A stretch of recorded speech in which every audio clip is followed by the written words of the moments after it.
Hello everyone and welcome back to our indirect taxes batch सफल। Last lecture हमने सिर्फ GST and introduction start किया था, मतलब देखा था कि जीएसटी क्या है, क्यों है और जीएसटी आने के पहले कौन से टैक्सेस थे। बहुत ही एक बेसिक सा फाउंडेशन हमने जीएसटी के बारे में पढ़ा था। तो एक बार आगे बढ़ने से पहले हम क्विकली रिवाइज करेंगे कि हमने कल क्या देखा था एंड उसके बाद we shall move forward and complete the entire chapter of GST in India and introduction today. चल, so भाई हम क्या पढ़ रहे हैं? हम पढ़ रहे हैं indirect tax.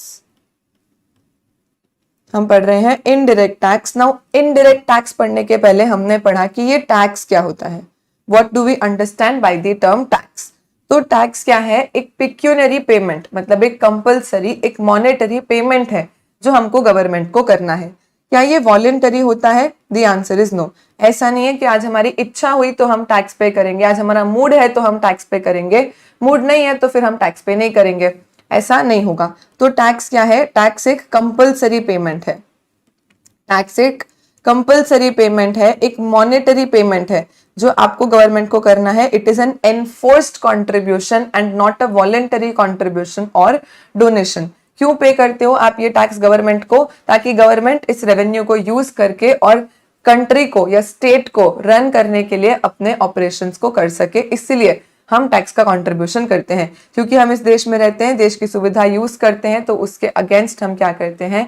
गवर्नमेंट को कंसिडरेशन के तौर पे टैक्स पे कर देते हैं। अब मेजरली ये टैक्सेस हमने दो तरीके के देखे। So first of all we are not talking about indirect tax, we are only talking about tax. तो टैक्स हमने दो तरीके के देखे, direct tax and indirect tax. So दो तरीके के टैक्स है, direct tax and indirect tax. Direct tax यानी जो पर्सन टैक्स को पे कर रहा है और जो पर्सन टैक्स का बर्डन बेयर कर रहा है, दोनों लोग सेम है। So the person paying the taxes and the person bearing the burden of the tax, ये दोनों लोग क्या है? ये दोनों लोग सेम है। ऐसे केस में जिसको इनकम हो रही है या जिसका टैक्सेबल इवेंट हो रहा है, बस वहीं पे टैक्स कट गया। ये मेरी सैलरी आई और ये मैंने इनकम टैक्स भर दिया, मतलब मुझे वो डायरेक्ट पिंच फील होगा, मुझे वो डायरेक्ट पिंच फील होगा कि अरे यार मैंने डायरेक्ट टैक्स भर दिया है। तो बेस्ट एग्जांपल इसका हो सकता है इनकम टैक्स, जहां पे आप ही की इनकम है और आप ही को उसमें से टैक्स पे करना है। मतलब you are the person paying the tax and you are the only person who is bearing the burden of the tax. तो आपको डायरेक्टली वो दुख फील होता है कि अरे यार शिट, गया मेरा टैक्स। तो जो डायरेक्ट टैक्स होता है वो प्रोग्रेसिव इन नेचर होता है। What do we understand by the term progressive in nature?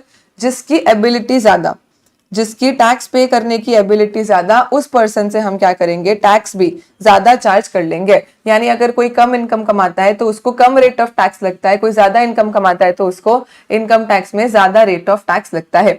तो very simple, direct taxes are progressive, यानी जिसकी एबिलिटी, जिसकी कैपेबिलिटी ज्यादा पे करने की, उससे हम ज्यादा टैक्स चार्ज कर लेंगे। Whereas talking about indirect taxes, तो जो पर्सन टैक्स को पे करता है और जो पर्सन इस टैक्स का बर्डन बेयर करता है, ये दोनों सेम नहीं है, ये दोनों डिफरेंट पीपल है। यानी आज अगर ये एक शॉपकीपर है जिसने एक 10 रुपीज का चिप्स बेचा, तो अब इसके ऊपर 1 रुपए का जो जीएसटी है, 1 रुपए का जो टैक्स है, वो इसको गवर्नमेंट को पे करना है। लेकिन वो ओन पॉकेट से पे करेगा क्या? नहीं, वो क्या करेगा? अपने कस्टमर से कलेक्ट करेगा और गवर्नमेंट को पे कर देगा। तो यहाँ पे जो पे कर रहा है वो तो ये पर्सन है, पर अल्टीमेट बर्डन किसने बेयर किया है? तो इस कस्टमर ने। इसके तो नाम में ही लिखा है कष्ट से मरना। तो हमेशा इनडायरेक्ट टैक्सेस का अल्टीमेट बर्डन कौन बेयर करता है? जो कि अल्टीमेट पर्सन होता है जिसने उन गुड सर्विसेज को कंज्यूम कर लिया है। तो ऐसे जो इनडायरेक्ट टैक्सेस होते हैं ये रिग्रेसिव इन नेचर होते हैं। रिग्रेसिव मतलब आज अगर आप एक चिप्स खरीदो, मुकेश अंबानी एक चिप्स खरीदे, सबको सेम रेट ऑफ जीएसटी ही लगने वाला है। यानी आपकी एबिलिटी टू पे टैक्स, एबिलिटी टू पे टैक्स से हमको कोई मतलब नहीं है। हम हर एक पर्सन पे एज सच एक्चुअली क्या होगा कि जो इनडायरेक्ट टैक्सेस है वो पर्सन पे नहीं लगेंगे, वो गुड्स या तो सर्विसेज पे लगेंगे, और उनमें तो कोई बाइफर्केशन होता नहीं है। तो भाई कोई भी गुड्स, कोई भी सर्विसेज सप्लाई हुआ, वो किसी ने भी किया हो, हम तो सेम जीएसटी ही लगा देते हैं। वेरएस इनकम टैक्स एक्ट में हम जो टैक्स है वो पर्सन पे लगाते हैं। तो इधर जो टैक्स होता है वो किसी पर्सन पे लगता है, और इधर जो टैक्स है वो कोई गुड्स या सर्विसेज पे लग जाता है कि भाई ये गुड्स या सर्विसेज सप्लाई हुए। तो ऐसे केस में आप क्या करो? टैक्स लगा दो। Best example of indirect tax GST हो सकता है, कस्टम्स हो सकता है। जब आप गुड्स को इंपोर्ट या एक्सपोर्ट करते हो तब कस्टम ड्यूटी लगता है, और अगर डोमेस्टिकली ही गुड्स को खरीद रहे हो, बेच रहे हो, कुछ भी कर रहे हो तो जीएसटी लग जाता है। कस्टम्स हम लोग पढ़ने वाले हैं सीए फाइनल लेवल पे। तो ये हमने समझा टैक्स क्या होता है, डायरेक्ट टैक्स क्या होता है, इनडायरेक्ट टैक्स क्या होता है। Now we will delve into indirect tax. अभी इनडायरेक्ट टैक्स में भी हमको तो पर्टिकुलरली एक ही टैक्स पढ़ना है विच इज जीएसटी। जीएसटी बोलेंगे तो goods and services tax. Goods and services tax यानी ऐसा टैक्स जो कि गुड्स और सर्विसेज पे लगता है, ऐसा टैक्स जो कि गुड्स और सर्विसेज पे लगता है। तो जीएसटी आने के पहले क्या था, जीएसटी आने के पहले excise, VAT, service tax, countervailing duties, purchase taxes, local taxes, municipal taxes, ऐसे बहुत सारे अलग अलग टैक्सेस हुआ करते थे जिनको सबको मर्ज करके, सबस्यूम करके हम वन नेशन वन टैक्स लेके आए। हम वन नेशन वन टैक्स लेके आए और इसको हम क्या बोलते हैं, जीएसटी। दुनिया में पहली कंट्री कौन सी थी जिसने जीएसटी के बारे में सोचा और इंप्लीमेंट किया, तो France. France was the first country जिसने सबसे पहले ये जीएसटी का कॉन्सेप्ट लाया दुनिया में। एंड उसके बाद प्रेजेंटली आज की तारीख में मोर देन 160 कंट्रीज है जहां पे जीएसटी अडॉप्ट हो चुका है, इंक्लूडिंग इंडिया। इंडिया में जीएसटी का हैप्पी बर्थडे आता है 1 जुलाई 2017। हमने पूरी जर्नी देखी थी कि भाई ईयर 2000 में हमने पहली बार सोचा था कि हम जीएसटी जैसा कुछ तो इंडिया में लाएंगे, और हमको 17 लॉन्ग इयर्स लग गए। एंड फाइनली 1 जुलाई 2017 को हम इंडिया में जीएसटी लाने के लिए पॉसिबल हो पाया है। यहाँ पे भी पहले तो सारे स्टेट्स 30 जून 2017 को सारे स्टेट्स ने अग्री कर लिया था except for Jammu and Kashmir. तो जीएसटी को हमने 1 जुलाई 2017 से जम्मू कश्मीर के अलावा सारे स्टेट्स में एप्लीकेबल कर दिया था। एंड उसके फिर 7 दिन बाद महबूबा भी मान गई एंड अल्टीमेटली 8 जुलाई 2017 को जम्मू कश्मीर ने भी अपना एसजीएसटी एक्ट पास कर लिया। सो आज की डेट में presently GST is applicable to whole of India. मतलब यहाँ पे कोई एक्सेप्शन नहीं है, इंडिया के हर नूक एंड कॉर्नर पे आज की डेट में जीएसटी एप्लीकेबल हो जाता है। Right ma'am. अभी जीएसटी क्या है, जीएसटी एक ड्यूअल स्ट्रक्चर वाला टैक्स है। वाई ड्यूअल स्ट्रक्चर मैम, क्योंकि इंडिया क्या है, इंडिया एक फेडरल कंट्री है। फेडरल मतलब यहाँ पे सेंट्रल गवर्नमेंट अलग है और स्टेट गवर्नमेंट अलग होती है। तो भाई सेंट्रल गवर्नमेंट को पूरा देश चलाने के लिए पैसे चाहिए और एक स्टेट गवर्नमेंट को अपना स्टेट चलाने के लिए पैसे चाहिए। तो ऐसे केस में हम क्या करते हैं कि हम चाहते हैं जो जीएसटी है वो साइमल्टेनियसली, जीएसटी है वो क्या कर सके, centre as well as state दोनों साइमल्टेनियसली कलेक्ट कर सके, लेवी कर सके। इसीलिए हम ड्यूअल जीएसटी मॉडल इंडिया में लेके आए, जहां पे अगर 18% जीएसटी का रेट लग रहा है समझो, तो 9 किसके पास जाएगा, सेंटर के पास, और 9 किसके पास चला जाएगा, स्टेट के पास। तो as of now GST concurrently, simultaneously centre और स्टेट दोनों एक साथ लेवी कर सकते हैं, एक साथ कलेक्ट कर सकते हैं। अभी इस पर्पस के लिए हमने देखा था कि स्टेट क्या है और यूनियन टेरिटरी क्या है। बिकॉज अगर स्टेट में इंट्रा स्टेट सप्लाई हुआ तो सीजीएसटी एसजीएसटी लगेगा, और अगर यूनियन टेरिटरी में इंट्रा स्टेट सप्लाई हुआ तो सीजीएसटी यूटीजीएसटी लगेगा। अगर हमने एक स्टेट या यूटी से किसी और दूसरे स्टेट यूटी में ट्रांसफर कर दिया तो ऐसे केस में आईजीएसटी लग जाता है। मानो आपने तमिलनाडु से कर्नाटका, कर्नाटका से महाराष्ट्र, महाराष्ट्र से गोवा, गोवा से गुजरात, ऐसा कोई भी सप्लाई किया है तो ऐसे केस में integrated goods and services tax लग जाता है। लेकिन मानो मैंने गुजरात से गुजरात, महाराष्ट्र से महाराष्ट्र इंट्रा स्टेट सप्लाई कर दिया तो ऐसे केस में सीजीएसटी प्लस एसजीएसटी, या तो यूनियन टेरिटरी है तो सीजीएसटी प्लस यूटीजीएसटी चार्ज हो जाता है। तो इस पर्पस के लिए स्टेट क्या है और यूनियन टेरिटरी क्या है, तो भाई जो हमारे टोटल 28 जोग्राफिकल स्टेट्स है वो तो स्टेट है ही, प्लस इसके अलावा 3 यूनियन टेरिटरीज। बताओ कौन सी 3 यूनियन टेरिटरीज हमने पढ़ी थी, दिल्ली, जम्मू कश्मीर एंड पुडुचेरी। तो भाई यहाँ पे हमने 3 यूनियन टेरिटरीज पढ़ ली थी जो कि विथ लेजिस्लेचर है। मतलब ऐसी 3 यूनियन टेरिटरी जिनके पास अपना खुद का लेजिस्लेचर है, अपना खुद का चीफ मिनिस्टर है।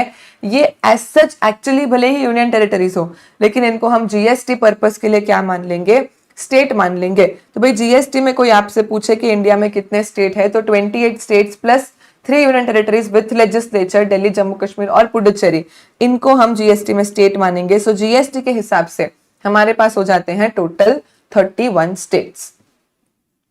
बात करें अगर हम यूनियन टेरिटरीज की, तो भाई टोटल ज्योग्राफिकली 8 यूनियन टेरिटरीज होती है, जिसमें से 3 आपने यहाँ पे कवर कर ली, तो बची 5। तो जो बची हुई हमारी ऑल सीडी की जो हमारी बची हुई 5 यूनियन टेरिटरीज है, उनको हम क्या मान लेते हैं, यूनियन टेरिटरीज विदाउट लेजिस्लेचर।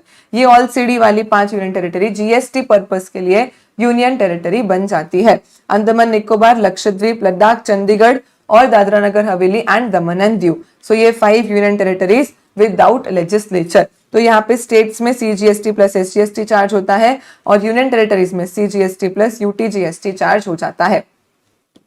इसके अलावा स्पेशल कैटेगरी स्टेट्स पढ़ाए थे आपको, तो इंडिया में 11 स्पेशल कैटेगरी स्टेट्स है जिनके रिलेशन में कई जगह पे अलग तरीके के प्रोविजंस गवर्नमेंट ने दे रखे हैं। इसको लर्न करने के लिए एक सिंपल न्यूमोनिक देखा था हमने, no asthma in Uttarakhand and Jammu Kashmir. No asthma in Uttarakhand and Jammu Kashmir, एकदम सिंपल सा न्यूमोनिक हमने देखा था।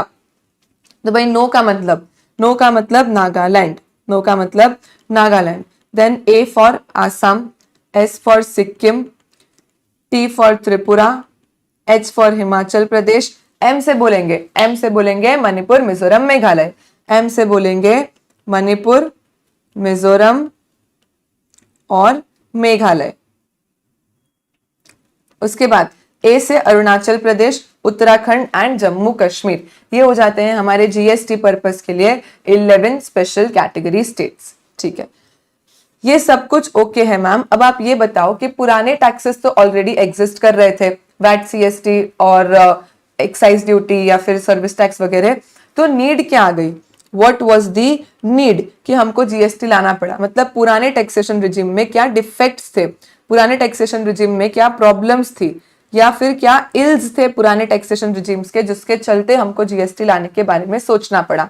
तो भाई एक तो सबसे पहले कास्केडिंग इफेक्ट ऑफ टैक्सेस होता था, मतलब टैक्स ऑन टैक्स लग जाता था कि असेसेबल वैल्यू पे पहले तो आप एक्साइज भी लगा रहे हो और फिर टोटल पे उस एक्साइज के ऊपर फिर से वैट भी लग रहा है। तो ये कहाँ का न्याय हुआ भाई कि आप टैक्स पे भी टैक्स लगा रहे हो। तो सबसे पहला प्रॉब्लम था कास्केडिंग इफेक्ट ऑफ टैक्सेस का, जहां पे हम टैक्स ऑन टैक्स लगा रहे हैं।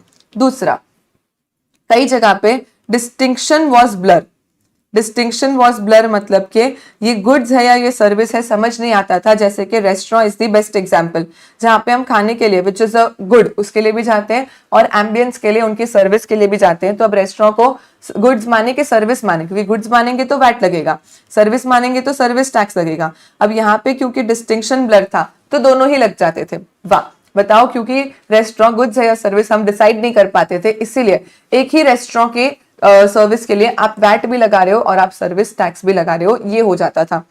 देन उसके बाद हमको सेट ऑफ नहीं मिल पाता था, मतलब सेनवैट, मतलब जो सीएसटी का सेंट्रल लेवी का क्रेडिट है और जो स्टेट लेवीज वैट के क्रेडिट होते हैं, एज सच दोनों ही वैल्यू एडेड टैक्स माने जाते हैं। लेकिन फिर भी मानो मैंने परचेज कर लिया इंट्रा स्टेट और फिर सेल कर देती हूँ इंटर स्टेट, तो ऐसे केस में वो जो मेरे पास क्रेडिट पड़ा है वो क्रेडिट आपस में सेट ऑफ नहीं हो पाता था। और ये सबसे मेजर प्रॉब्लम था।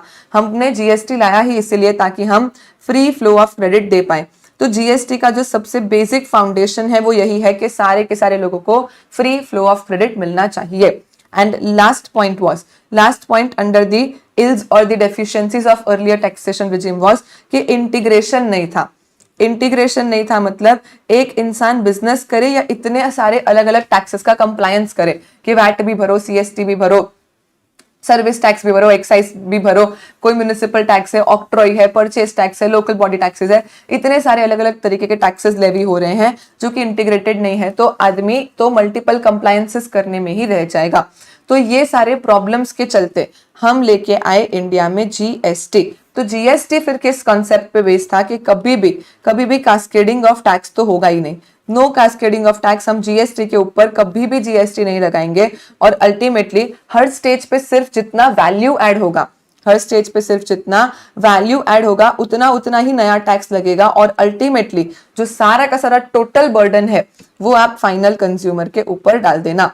इसके लिए हमने एग्जाम्पल भी देखा था कि भाई जैसे ए ने सेल किया बी को, बी ने सेल किया सी को, सी ने सेल किया डी को, for 100, for 150, and for let's say 200। तो अब ऐसे केस में जब यहाँ पे ए ने बी को 100 में सेल किया और मानो 5 रुपीज का जीएसटी 5% जीएसटी का रेट है, तो बी टोटल क्या करेगा, बी टोटल 100 प्लस 5 ए को पे कर देगा 105। ऐसे केस में ए 100 तो अपने पास रखेगा और 5 क्या करेगा, गवर्नमेंट को पे कर देगा। डन। उसके बाद बी ने आगे सी को सेल किया 150 में, तो फिर से वो सी से क्या करेगा, 150 का 5% 7.5 कलेक्ट करेगा, लेकिन गवर्नमेंट को पूरा 7.5 पे नहीं करना है। पहले तो आपने अपनी पॉकेट से जो 5 ए को पे किया था वो आप इसमें से माइनस कर लो, मतलब वो 5 आप अपने पास रख लो एंड जो रिमेनिंग 2.5 है वो अब आपको गवर्नमेंट को देना है। तो अब ऐसे केस में जब सी ने बी को क्या किया होगा, 150 प्लस 7.5 पे किए होंगे, जिसमें से बी क्या करेगा, 2.5 गवर्नमेंट को पे कर देगा।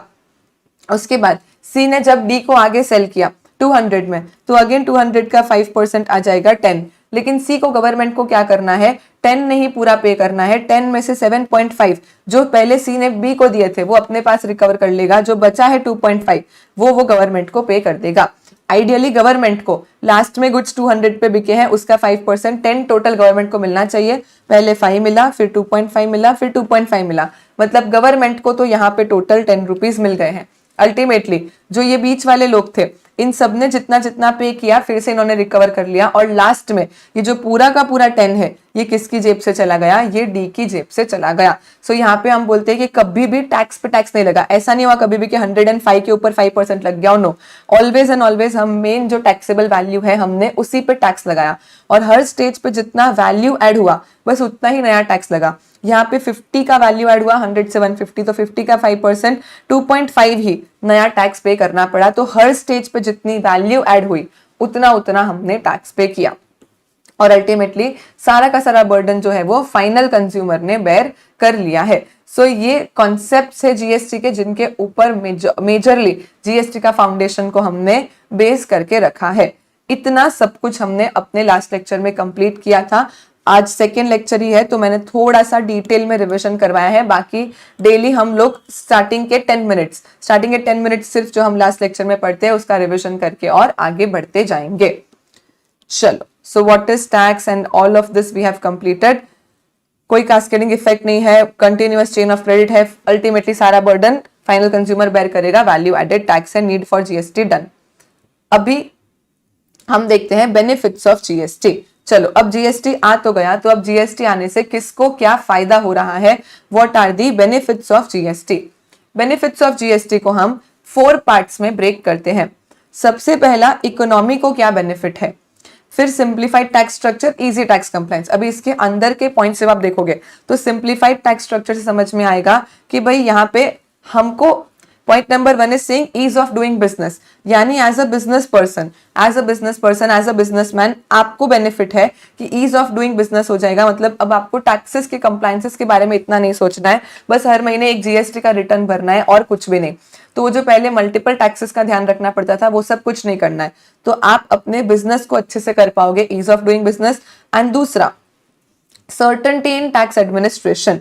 अभी इसका क्या मतलब हुआ, तो ये गवर्नमेंट को फायदा कि भाई गवर्नमेंट को भी सिर्फ जीएसटी ही कलेक्ट करना है, जीएसटी पे ही ध्यान देना है। और ये हमने कल भी डिस्कस किया था कि जो इनडायरेक्ट टैक्सेस है उनको कलेक्ट करना कंपैरेटिवली इजी होता है, क्योंकि इनडायरेक्ट टैक्स आप चिप्स खरीद के आ गए, आप टैक्स पे करके आ गए और आपको पता भी नहीं चलता है।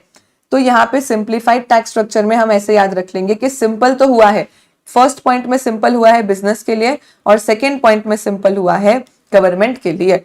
सो पहले तो हम 4 पार्ट में ब्रेक करेंगे। सबसे पहले कि पूरी की पूरी इकोनॉमी को क्या बेनिफिट्स मिल रहे हैं, उसके बाद सिंप्लीफाइड टैक्स स्ट्रक्चर हुआ है किस किस के लिए, बिजनेसमैन के लिए पॉइंट नंबर 1, गवर्नमेंट के लिए point number 2, then easy tax compliances. And ultimately हम ये सब कुछ कर क्यों रहे हैं, अल्टीमेटली इकोनॉमी को बेनिफिट देना, बिजनेस को बेनिफिट देना, गवर्नमेंट के लिए चीजें आसान होना, ये सब कुछ हम कर ही क्यों रहे हैं, ताकि ट्रेड और इंडस्ट्री को एडवांटेज मिले। मतलब बिजनेसमैन जो कंट्री के लिए अर्न कर रहे हैं, काम कर रहे हैं, उनको अल्टीमेट एडवांटेज मिले, उनको अल्टीमेट बेनिफिट मिले। हर इंडस्ट्री जो इंडिया में काम कर रही है उसको एक पुश मिले, तो benefit to industry.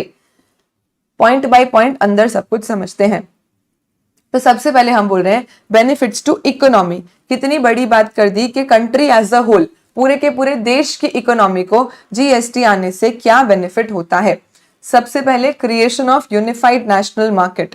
Unified national market मतलब जीएसटी को हम क्या बोलते हैं, वन नेशन वन टैक्स, कि अभी कोई मल्टीपल टैक्सेस नहीं है, एक कंट्री में एक ही टैक्स लगता है विच इज जीएसटी। आप इंडिया के किसी भी कोने में चले जाओ, कहीं से भी सेल करो, कहीं भी परचेस करो, आपको हर जगह पे एक ही तरीके का टैक्स लगेगा विच इज जीएसटी, जिससे एक यूनिफाइड नेशनल मार्केट बन चुका है। Second, boost to make in India initiative. भाई पहले अगर इंडिया के बाहर से कोई मानो फॉरेन डायरेक्ट इन्वेस्टमेंट लेके इंडिया में आता था कि मुझे इंडिया में मैन्युफैक्चरिंग करना है, उस बेचारी को कितने सारे टैक्सेस के बारे में समझना पड़ता था कि वो समझेगा मैन्युफैक्चरिंग पे उसको एक्साइज लगेगा, सेल्स पे वैट लगेगा, सीएसटी लगेगा, सर्विस टैक्स लगेगा, तो वो इन सब में ही रह जाता था और वो सोचता था कि यार इतना कॉम्प्लिकेटेड टैक्स स्ट्रक्चर है, क्यों इंडिया में जाना। जीएसटी आने के बाद चीजें बहुत सिंपल हो गई, तो जो फॉरेन से भी अगर कोई आ रहे हैं इंडिया में इन्वेस्ट करना चाह रहे हैं तो उनको भी बस एक ही कंप्लायंस करना होगा विच इज जीएसटी कंप्लायंस, जिसके चलते इंडिया में मेक इन इंडिया इनिशिएटिव को एक बूस्ट मिला। अब मेक इन इंडिया को बूस्ट मिला यानी बिजनेसमैन भी खुश, बाहर से लोग आ रहे हैं वो भी खुश, तो अल्टीमेटली क्या होगा, एम्प्लॉयमेंट्स जनरेट होंगे, एम्प्लॉयमेंट्स जनरेट होंगे, इन्वेस्टमेंट्स बढ़ेगी और एक्सपोर्ट्स भी बढ़ेगी। सो यहाँ पे हम देखते हैं कि पूरी की पूरी इकोनॉमी एज अ होल, पूरी की पूरी कंट्री को क्या एडवांटेजेस मिल रहे हैं जीएसटी के आने से। तो भाई सबसे पहले creation of unified national market, one nation one tax. उसके बाद मेक इन इंडिया इनिशिएटिव को बूस्ट मिला एंड इसके चलते, क्योंकि मेक इन इंडिया इनिशिएटिव को बूस्ट मिला, एम्प्लॉयमेंट बढ़े, इन्वेस्टमेंट बढ़े और एक्सपोर्ट्स भी बढ़ गए।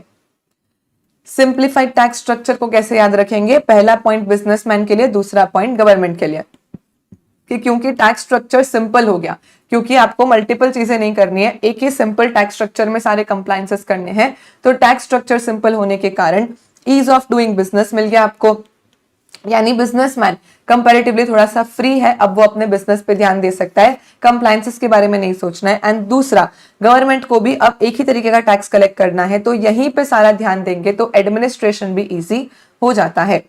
इजी टैक्स कंप्लायंस कैसे हुआ, तो भाई जीएसटी के लिए आपको कहीं पे भी लाइन में खड़े रहने की जरूरत नहीं होती है। ऐसा जीएसटी का कोई कंप्लायंस नहीं है जो ऑफलाइन होता है, सब कुछ जीएसटी के पोर्टल से होता है। Every single thing is done from gst.gov.in, GST का पोर्टल है, यहीं से सारे के सारे कंप्लायंसेस हो जाते हैं। तो बिकॉज हम आईटी का, इंफॉर्मेशन टेक्नोलॉजी का ग्रेटर यूज करते हैं, चीजें ऑटोमेट हो गई है, ऑटोमेट होने से इजी और फास्ट हो गई है एंड अल्टीमेटली आपकी कंप्लायंस कॉस्ट रिड्यूस हो जाती है। क्यों?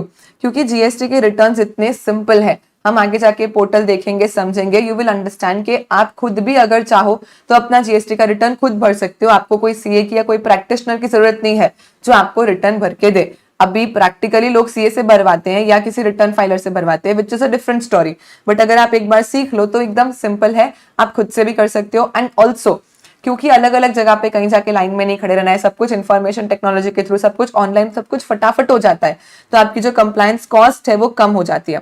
ऑल्सो पहले आप सर्विस टैक्स, वैट, सबके अलग अलग कंप्लायंसेस करते थे तो आपकी कॉस्ट बढ़ जाती थी, बट अभी आपको बस एक ही रिटर्न भरना है जीएसटी का और कुछ नहीं करना है, तो सीधी सी बात है आपकी जो टोटल ये सारे टैक्सेस को कंप्लाई करने का खर्चा होगा वो कम हो जाएगा। तो टैक्स कंप्लायंस इजी हो गया। इजी कैसे हुआ? एक तो खर्चा कम हुआ।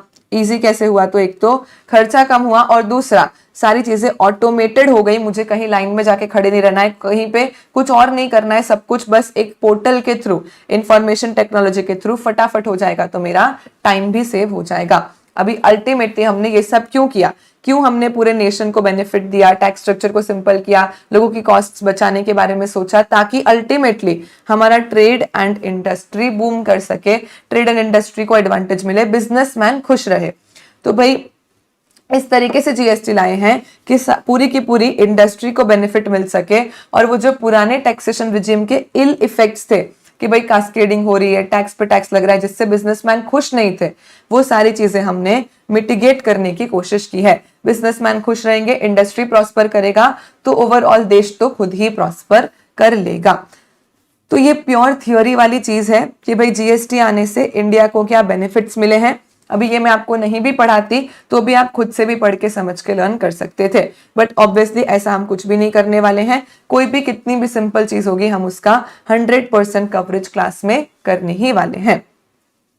सो बेनिफिट्स ऑफ जीएसटी को अगर मैं मेजरली 4 पार्ट में ब्रेक करूं तो इकोनॉमी को क्या बेनिफिट मिले, टैक्स स्ट्रक्चर सिंप्लीफाई हो गया, कंप्लायंसेस इजी हो गए और अल्टीमेटली पूरी की पूरी ट्रेड इंडस्ट्री को बेनिफिट मिला। फिर इसके अंदर हमने 2-2, 3-3 पॉइंट सब में देख लिए हैं।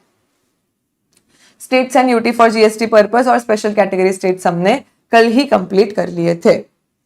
Now let's understand about classification under GST.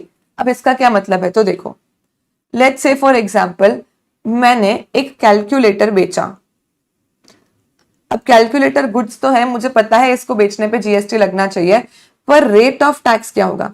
अब ऐसा तो है नहीं कि आप कोई भी गुड्स बेचो तो सेम ही जीएसटी लगता है। जीएसटी में कई गुड्स पे 5% रेट है, किसी पे 12, किसी पे 18, किसी पे 28। तो मुझे कैसे पता चलेगा कि मेरे कैलकुलेटर पे कौन सा रेट ऑफ जीएसटी लगेगा?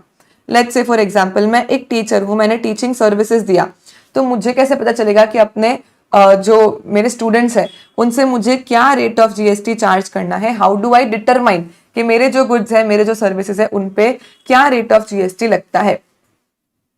इसके लिए गवर्नमेंट ने क्या किया, तो जैसे हम पहले बात करते हैं गुड्स की, तो गुड्स को कैटेगराइज कर दिया गया है, क्लासिफाई कर दिया गया है as per HSN code. What is HSN code? किसी ने सुना है, कहीं पे पढ़ा है? HSN code is harmonised system of nomenclature. Harmonised system of nomenclature. Nomenclature यानी किसी को नाम देना। तो हमने क्या किया, हर गुड्स को हार्मोनाइज सिस्टम ऑफ नॉमेनक्लेचर के हिसाब से नंबर्स दे दिए। टोटल ये 8 डिजिट तक जा सकता है। मतलब लेट्स से फॉर एग्जांपल हमने ऐसा बोला कि भाई कॉटन का HSN कोड स्टार्ट होता है 02 से। Just an example, 02 is cotton. अभी उसमें 0204 हम अंदर और गए रॉ कॉटन, फिर 0204016, तो ये मानो होगा, ये कॉटन का हम मानो कि कॉटन को प्रोसेस कर दिया एंड उसके बाद वो जो मेडिकल में यूज होता है सैनिटाइज्ड कॉटन है या ऐसा कुछ है, एंड उसके बाद 02041618 ये पूरा अलग और पैकेज्ड कॉटन है या फिर फ्रेग्रेंस्ड कॉटन है, ऐसा कुछ भी है। तो इस तरीके से हम एक HSN कोड से स्टार्ट करते हैं जो कि ब्रॉड होता है 2 डिजिट का। फिर उसके बाद उसमें हम हेडिंग डालते हैं, सब हेडिंग डालते हैं, and ultimately last maximum classification जो हो सकता है वो 8 डिजिट तक का क्लासिफिकेशन हो सकता है। तो हर एक गुड्स को इस तरीके से हार्मोनाइज्ड सिस्टम ऑफ नॉमेनक्लेचर के हिसाब से बाइफरकेट कर दिया है, और फिर गवर्नमेंट ने हर एक नॉमेनक्लेचर के लिए रेट ऑफ जीएसटी बता दिया है। तो आपको क्या करना है, आपके गुड्स कौन से HSN कोड में फॉल होते हैं ये फाइंड आउट कर लो, एंड उस HSN कोड के सामने क्या रेट ऑफ टैक्स लगता है, बेस्ड ऑन दैट आपको जीएसटी लगा देना है। चल, जैसे कि लेट्स सी हम बात करते हैं कैलकुलेटर के HSN कोड की।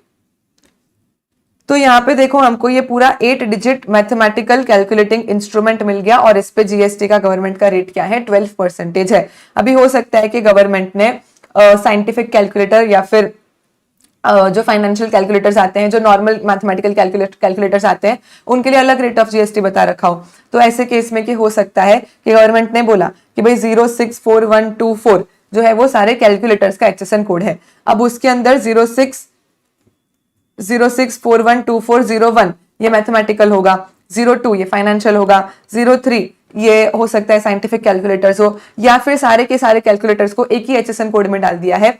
वो हम HSN कोड देख के फाइंड आउट कर लेंगे कि भाई हमारे पर्टिकुलर जो गुड्स है उनका क्या HSN कोड है। तो कैलकुलेटर का यहाँ पे 90172020 HSN कोड है, और उसके सामने 12% जीएसटी का रेट है। ऐसे आप किसी भी प्रोडक्ट का HSN कोड फाइंड आउट कर सकते हो। जैसे देखो सेलो टेप, तो सेलो टेप का HSN कोड अभी यहाँ पे देखो 3919 ये मेजर हेडिंग है। अब इसके अंदर हमने देखा कि प्लास्टिक वाला टेप है या वो अलग अलग तरीके के टेप्स आते हैं, तो कौन सा वाला टेप है, बेस्ड ऑन दैट आप क्लासिफिकेशन में जाके और अपने पर्टिकुलर HSN कोड के सामने क्या रेट ऑफ जीएसटी लगता है ये आप फाइंड आउट कर सकते हो। तो सारे के सारे गुड्स को गवर्नमेंट ने क्या किया, HSN कोड में बाइफरकेट कर दिया। तो आपके गुड्स का क्या HSN कोड है फटाफट से फाइंड आउट करो, एंड उसके सामने क्या रेट ऑफ टैक्स बताया है वो आपके गुड्स पे एप्लीकेबल हो जाएगा।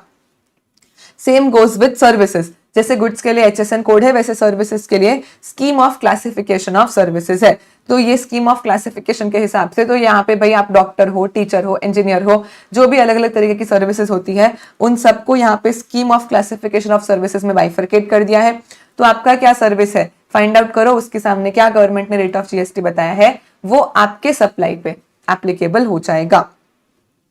So this is about classification under GST, जहां पे गुड्स के लिए हम HSN कोड यूज करते हैं और सर्विसेज के लिए हम scheme of classification of services को यूज करते हैं।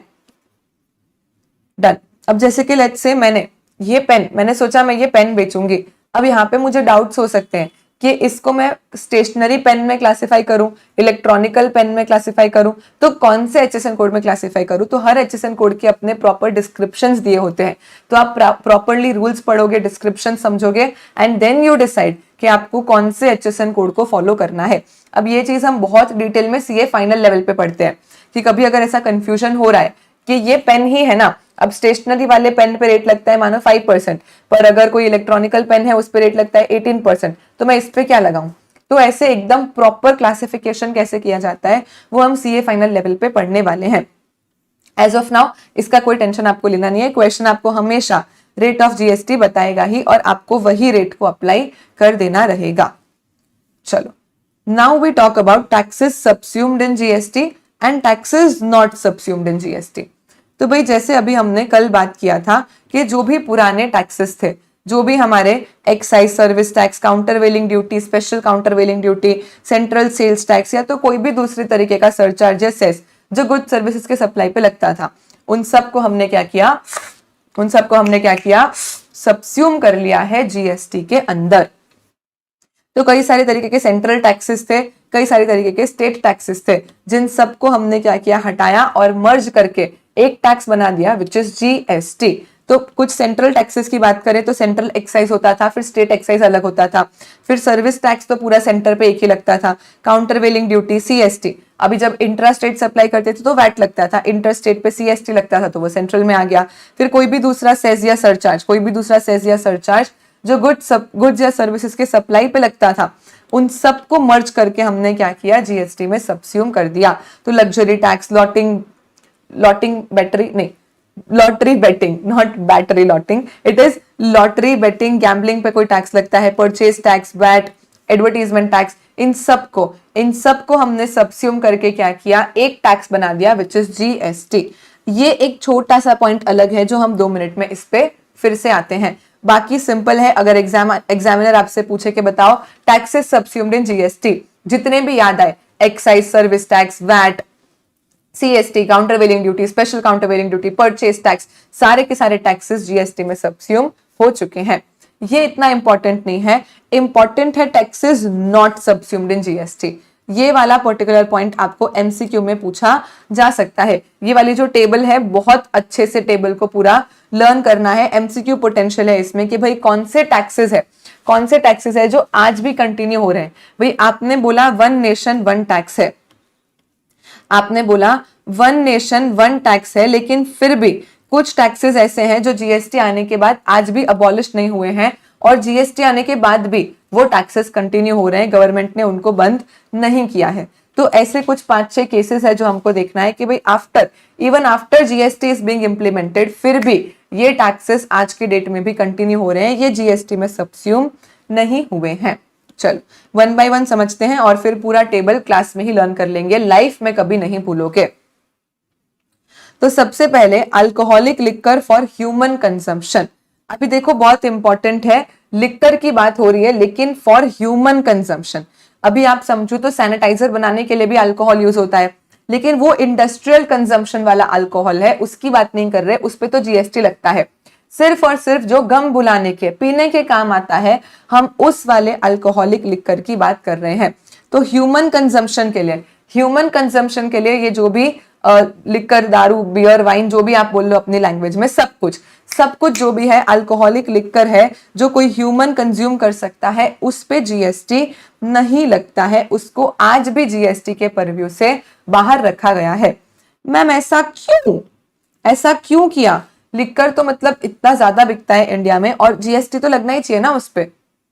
अभी अंडरस्टैंड क्या होता है, लिक्कर पे जो भी टैक्सेस कलेक्ट होते हैं वो स्टेट गवर्नमेंट को मिलते हैं, राइट। लिक्कर का जब मैन्युफैक्चरिंग करते हैं तो उस पे स्टेट एक्साइज लगता है, ना कि सेंट्रल एक्साइज। तो सारे के सारे स्टेट्स भर के भारी परसेंटेजेस से अल्कोहल पे टैक्सेस कलेक्ट कर रहे थे ऑलरेडी। फिर उसके बाद गवर्नमेंट बोलती है हम GST लेके आएंगे, तो सारे स्टेट ने मना कर दिया कि भाई अगर जीएसटी आया तो ये जो इतना भारी भारी टैक्सेस हमको मिल रहा है अल्कोहल पे वो मिलना बंद हो जाएगा, क्योंकि जीएसटी में तो मैक्सिमम रेट है। अभी आज के डेट में आप प्रैक्टिकली देखो तो 28% से ज्यादा जीएसटी किसी भी गुड्स या सर्विसेज पे नहीं लगता है। तो भाई मैक्सिमम 28% था, उससे कई ज्यादा जीएसटी, उससे कई ज्यादा टैक्सेस एक्साइज और वैट के नाम पे ऑलरेडी स्टेट गवर्नमेंट्स यहाँ पे अल्कोहलिक लिकर पे लेवी कर रही थी। तो अगर जीएसटी आ जाता तो यहाँ पे लिकर पे जो इतना ज्यादा टैक्स हमको मिल रहा है वो नहीं मिल पाता। तो सारे स्टेट ने मना कर दिया कि ना, हम तो जीएसटी लाने ही नहीं देंगे, क्योंकि हमारा जो अल्कोहल पे रेवेन्यू अर्न हो रहा है वो अननेसेसरीली चला जाएगा। तो सेंट्रल गवर्नमेंट ने बोला कि चलो ठीक है, हम तुमको वचन देते हैं, हम तुमको वचन देते हैं कि alcoholic liquor for human consumption पे ना आज जीएसटी लगता है ना कभी फ्यूचर में जीएसटी लगेगा। हमने जो हमारा जीएसटी का चार्जिंग सेक्शन है, सेक्शन 9 जो हम चार्ज के चैप्टर में पढ़ेंगे, चार्जिंग सेक्शन के अंदर ही लिख दिया, बेयर एक्ट के अंदर ही लिख दिया कि जीएसटी हर गुड्स सर्विसेज पे लेवी होगा except alcoholic liquor for human consumption. मतलब गवर्नमेंट ने सबको वचन दे दिया कि alcoholic liquor for human consumption पे हम जीएसटी कभी नहीं लेवी करेंगे, ऐसा हमने बेयर एक्ट के अंदर ही लिख दिया। तो फिर सारे स्टेट्स खुश हो गए कि चलो चलो ठीक है, फिर तो बाकी सारे गुड सर्विसेज में तो चलेगा, जीएसटी ला दो। तो यहाँ पे alcoholic liquor for human consumption को हमने जीएसटी के परव्यू से बाहर ही कर दिया। It is outside the purview of GST, यानी उस पे पावर टू टैक्स आज भी जैसे पहले स्टेट्स के पास हुआ करता था वैसे आज भी उस पे टैक्सेस लेवी करने का पावर स्टेट्स के पास ही है। अभी कल पूरी अंकित की स्टोरी समझी थी तो हमको पता है कि मैन्युफैक्चरिंग के लिए क्या लग जाता है, स्टेट एक्साइज, और सेल्स अगर इंट्रा स्टेट गुड्स का करते हैं तो वैट लगता है, और इंटर स्टेट करते हैं तो सीएसटी लग जाता है। कल जो कहानी सुनाई थी वो टाइम पास के लिए नहीं सुनाई थी, इसलिए सुनाई थी ताकि आज जब हम ये टेबल करें तो आपको सारे टैक्सेस के बारे में समझ में आए और आपको जल्दी से लर्न हो जाए। तो भाई सबसे पहले एज सच जीएसटी हर गुड्स सर्विसेज पे लगता है, लेकिन alcoholic liquor for human consumption पे आज भी मैन्युफैक्चरिंग पे एक्साइज और सेल्स अगर इंट्रा स्टेट है तो वैट और इंटर स्टेट है तो सीएसटी लग जाता है। इस पे आज भी जीएसटी नहीं लग रहा है और ना कभी लगने वाला है, क्योंकि गवर्नमेंट ने बेयर एक्ट में लिख के वचन दे दिया है कि हम इस पे जीएसटी कभी नहीं लगाएंगे। उसके बाद हम बात करते हैं ये 5 प्रोडक्ट की। इनको हमने बोला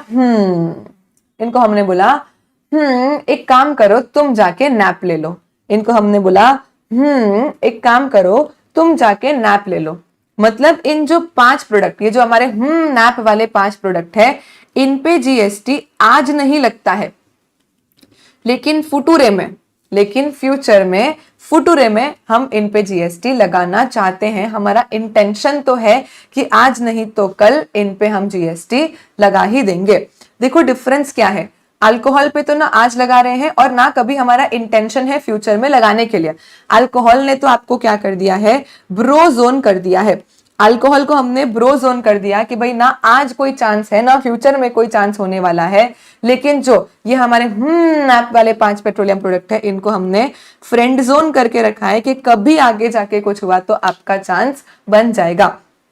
तो इन दोनों में डिफरेंस है, ये परमानेंटली जीएसटी के स्कोप से बाहर है, और ये जो हमारे नैप, इनको हमने बोला एक काम करो अभी जाके नैप ले लो, अभी जाके नैप ले लो, जब से तुम पे जीएसटी लगाना होगा तुमको उठा देंगे, आ जाना, और उस फ्यूचर डेट से तुम पे जीएसटी लग जाएगा। So this is the difference कि अल्कोहलिक लिकर को हमने परमानेंटली बाहर कर दिया, पावर स्टेट को ही दे दिया, लेकिन ये जो नैप वाले प्रोडक्ट है, ये नैप क्या है तो high speed diesel, motor spirit, natural gas, aviation turbine fuel और पेट्रोलियम क्रूड। अभी आज आप लोग पेट्रोल भरवाने जाओ, डीजल भरवाने जाओ तो उस पे जीएसटी नहीं लगता है। क्यों नहीं लगता है? क्योंकि टेम्पररीली अभी इसको क्या किया गया है, फ्रेंड जोन किया गया है। इनको हमने बोला कि तुम जाके नैप ले लो, तुम जाके नैप ले लो, फ्यूचर में तुमको उठाएंगे तब आ जाना और तुम पे जीएसटी लगा देंगे।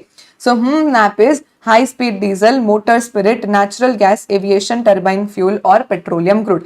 इनको हम बोलते हैं प्यार से हमारे 5 पेट्रोलियम प्रोडक्ट्स। इनको हम प्यार से हमारे 5 पेट्रोलियम प्रोडक्ट्स भी बोलते हैं, जिन पे आज जीएसटी नहीं लग रहा, लेकिन फ्यूचर में जीएसटी काउंसिल डिसाइड करेगी एक डेट, जिस डेट से जीएसटी हमको लगाना है, यानी गवर्नमेंट ऑफिशियल गैजेट में नोटिफाई करेगा कि भाई इस डेट से हमको जीएसटी लगाना है, और उस डेट से हम इन नैप वाले प्रोडक्ट्स पे जीएसटी लगा देंगे।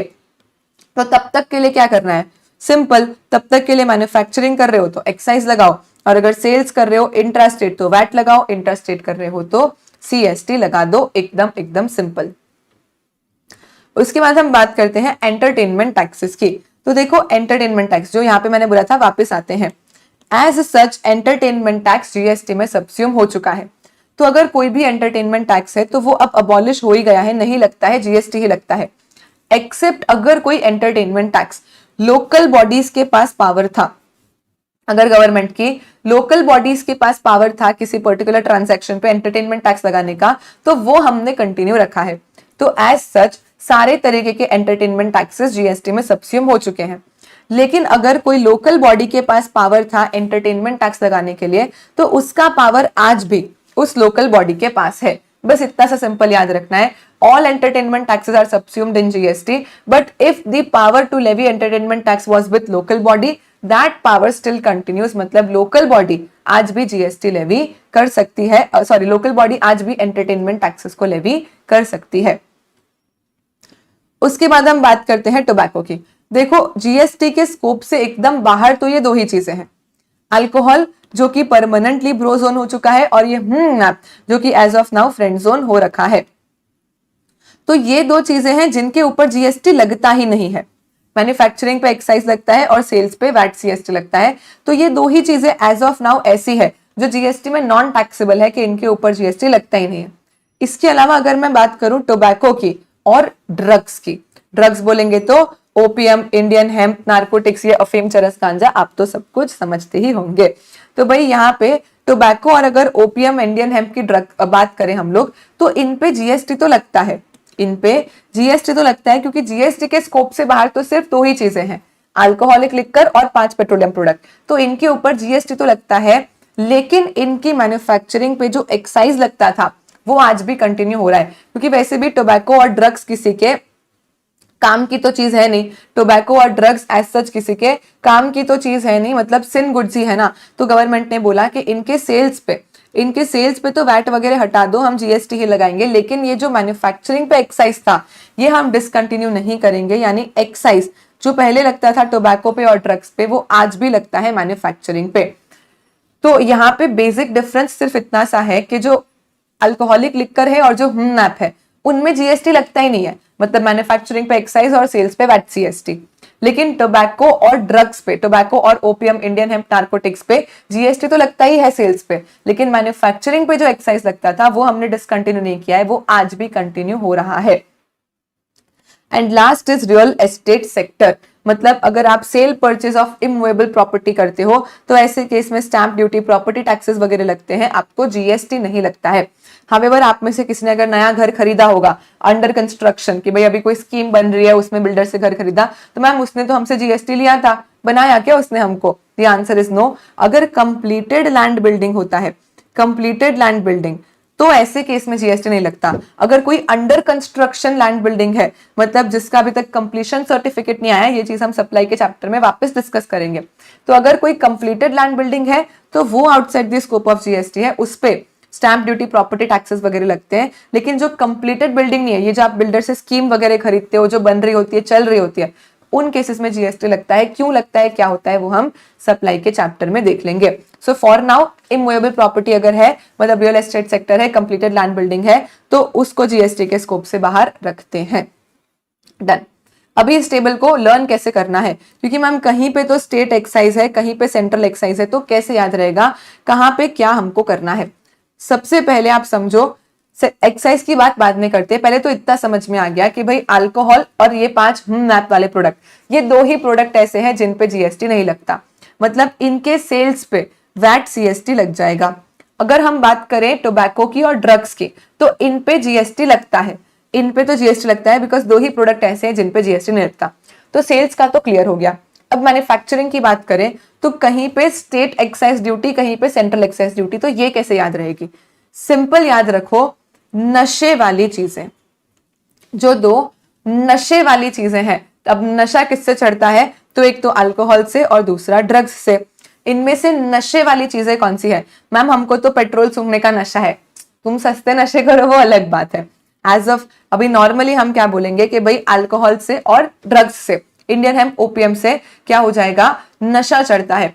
तो बेसिकली बस ऐसे याद रखना है, जो नशे वाली चीजें हैं उनके ऊपर हम स्टेट एक्साइज लगा देते हैं, और बाकी जो बच गया, अब बचा क्या, पेट्रोल और टोबैको, इनके ऊपर सेंट्रल एक्साइज लग जाता है।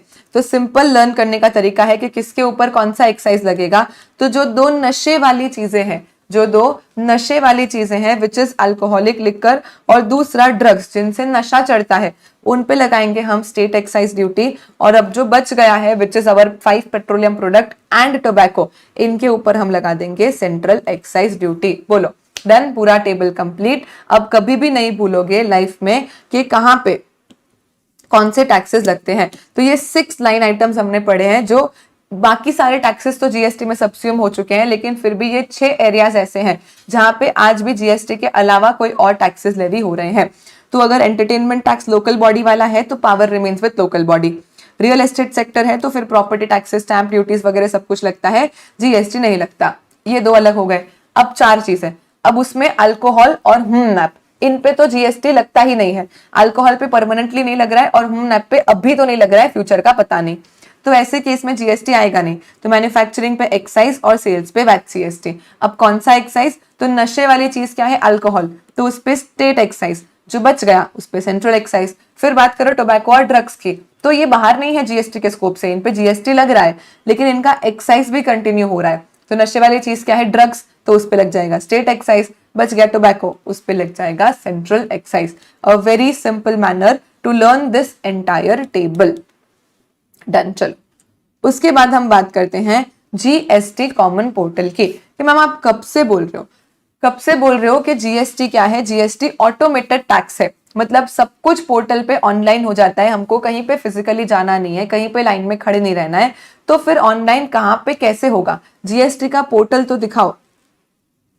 तो देखो जीएसटी का पोर्टल है gst.gov.in। ये gst.gov.in एक सिंगल वेबसाइट है जो आपकी हर समस्या का समाधान है। This is how the GST portal looks. ये हमारा जीएसटी का कॉमन पोर्टल है।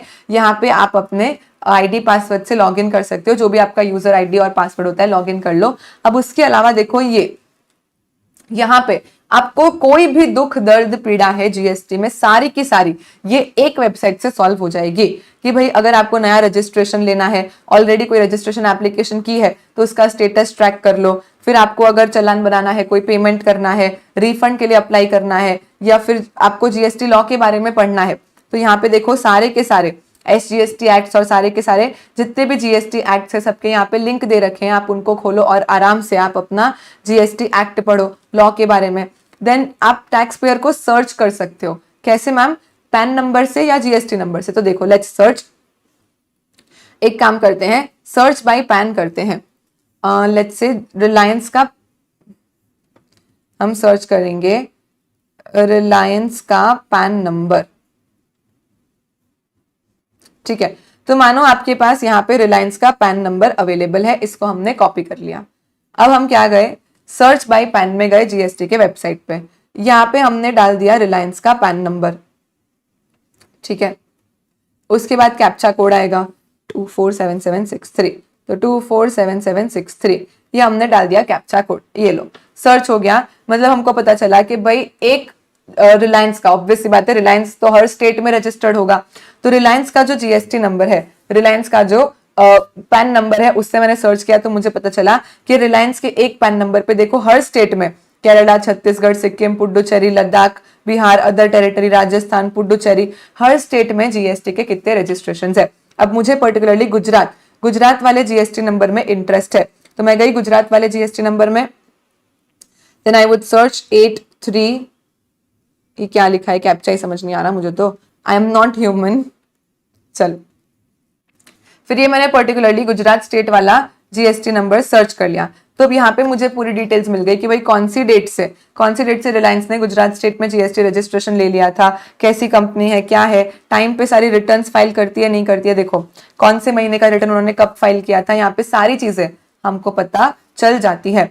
तो भाई जो भी आपको करना है, आपको अपना रिटर्न फाइल करना है, रिफंड एप्लीकेशन करनी है, रजिस्ट्रेशन लेना है, किसी टैक्स पेयर को सर्च करना है, जीएसटी का लॉ पढ़ना है, जीएसटी में क्या नए नए चेंजेस आ रहे हैं, तो वो भी छोटी छोटी चीजें आपको यहाँ पे, if we go back to the website, अगर हम होम में जाते हैं तो यहाँ पे देखो आपका कौन सा रिटर्न भरने की कौन सी ड्यू डेट आ रही है, अभी क्या नया जीएसटी के रिलेशन में क्या नए न्यूज अपडेट्स आ रहे हैं, आपको हर एक चीज इस जीएसटी के पोर्टल पे मिल जाती है। सो gst.gov.in एक कॉमन पोर्टल है फॉर ऑल सर्विसेज, किसी के लिए आपको कहीं जाने की जरूरत नहीं है। तो इस पूरी वेबसाइट को कौन मैनेज करता है? GSTN network, which is goods and services network, section 8 company है। सेक्शन 8 कंपनी मतलब लॉ में आप पढ़ते होगे, लॉ के कंपनीज एक्ट का section number 8 which talks about non profit oriented companies. तो ये प्रॉफिट के लिए नहीं बनी है, नॉन प्रॉफिट कंपनी है जो कि सिर्फ और सिर्फ ये जीएसटी की वेबसाइट को मैनेज करने के लिए, पोर्टल को मैनेज करने के लिए बनाई गई है, which is goods and services network. तो पूरी की पूरी वेबसाइट ये एक non profit oriented GSTN goods and services network company manage करती है। तो यही कॉमन पोर्टल है जहां पे जीएसटी का हर काम होता है। इसके अलावा सिर्फ और सिर्फ एक ई वे बिल जनरेट करने के लिए और एक ई इनवॉइस जनरेट करने के लिए, इन दो चीजों के लिए हमारे पास अलग वेबसाइट है।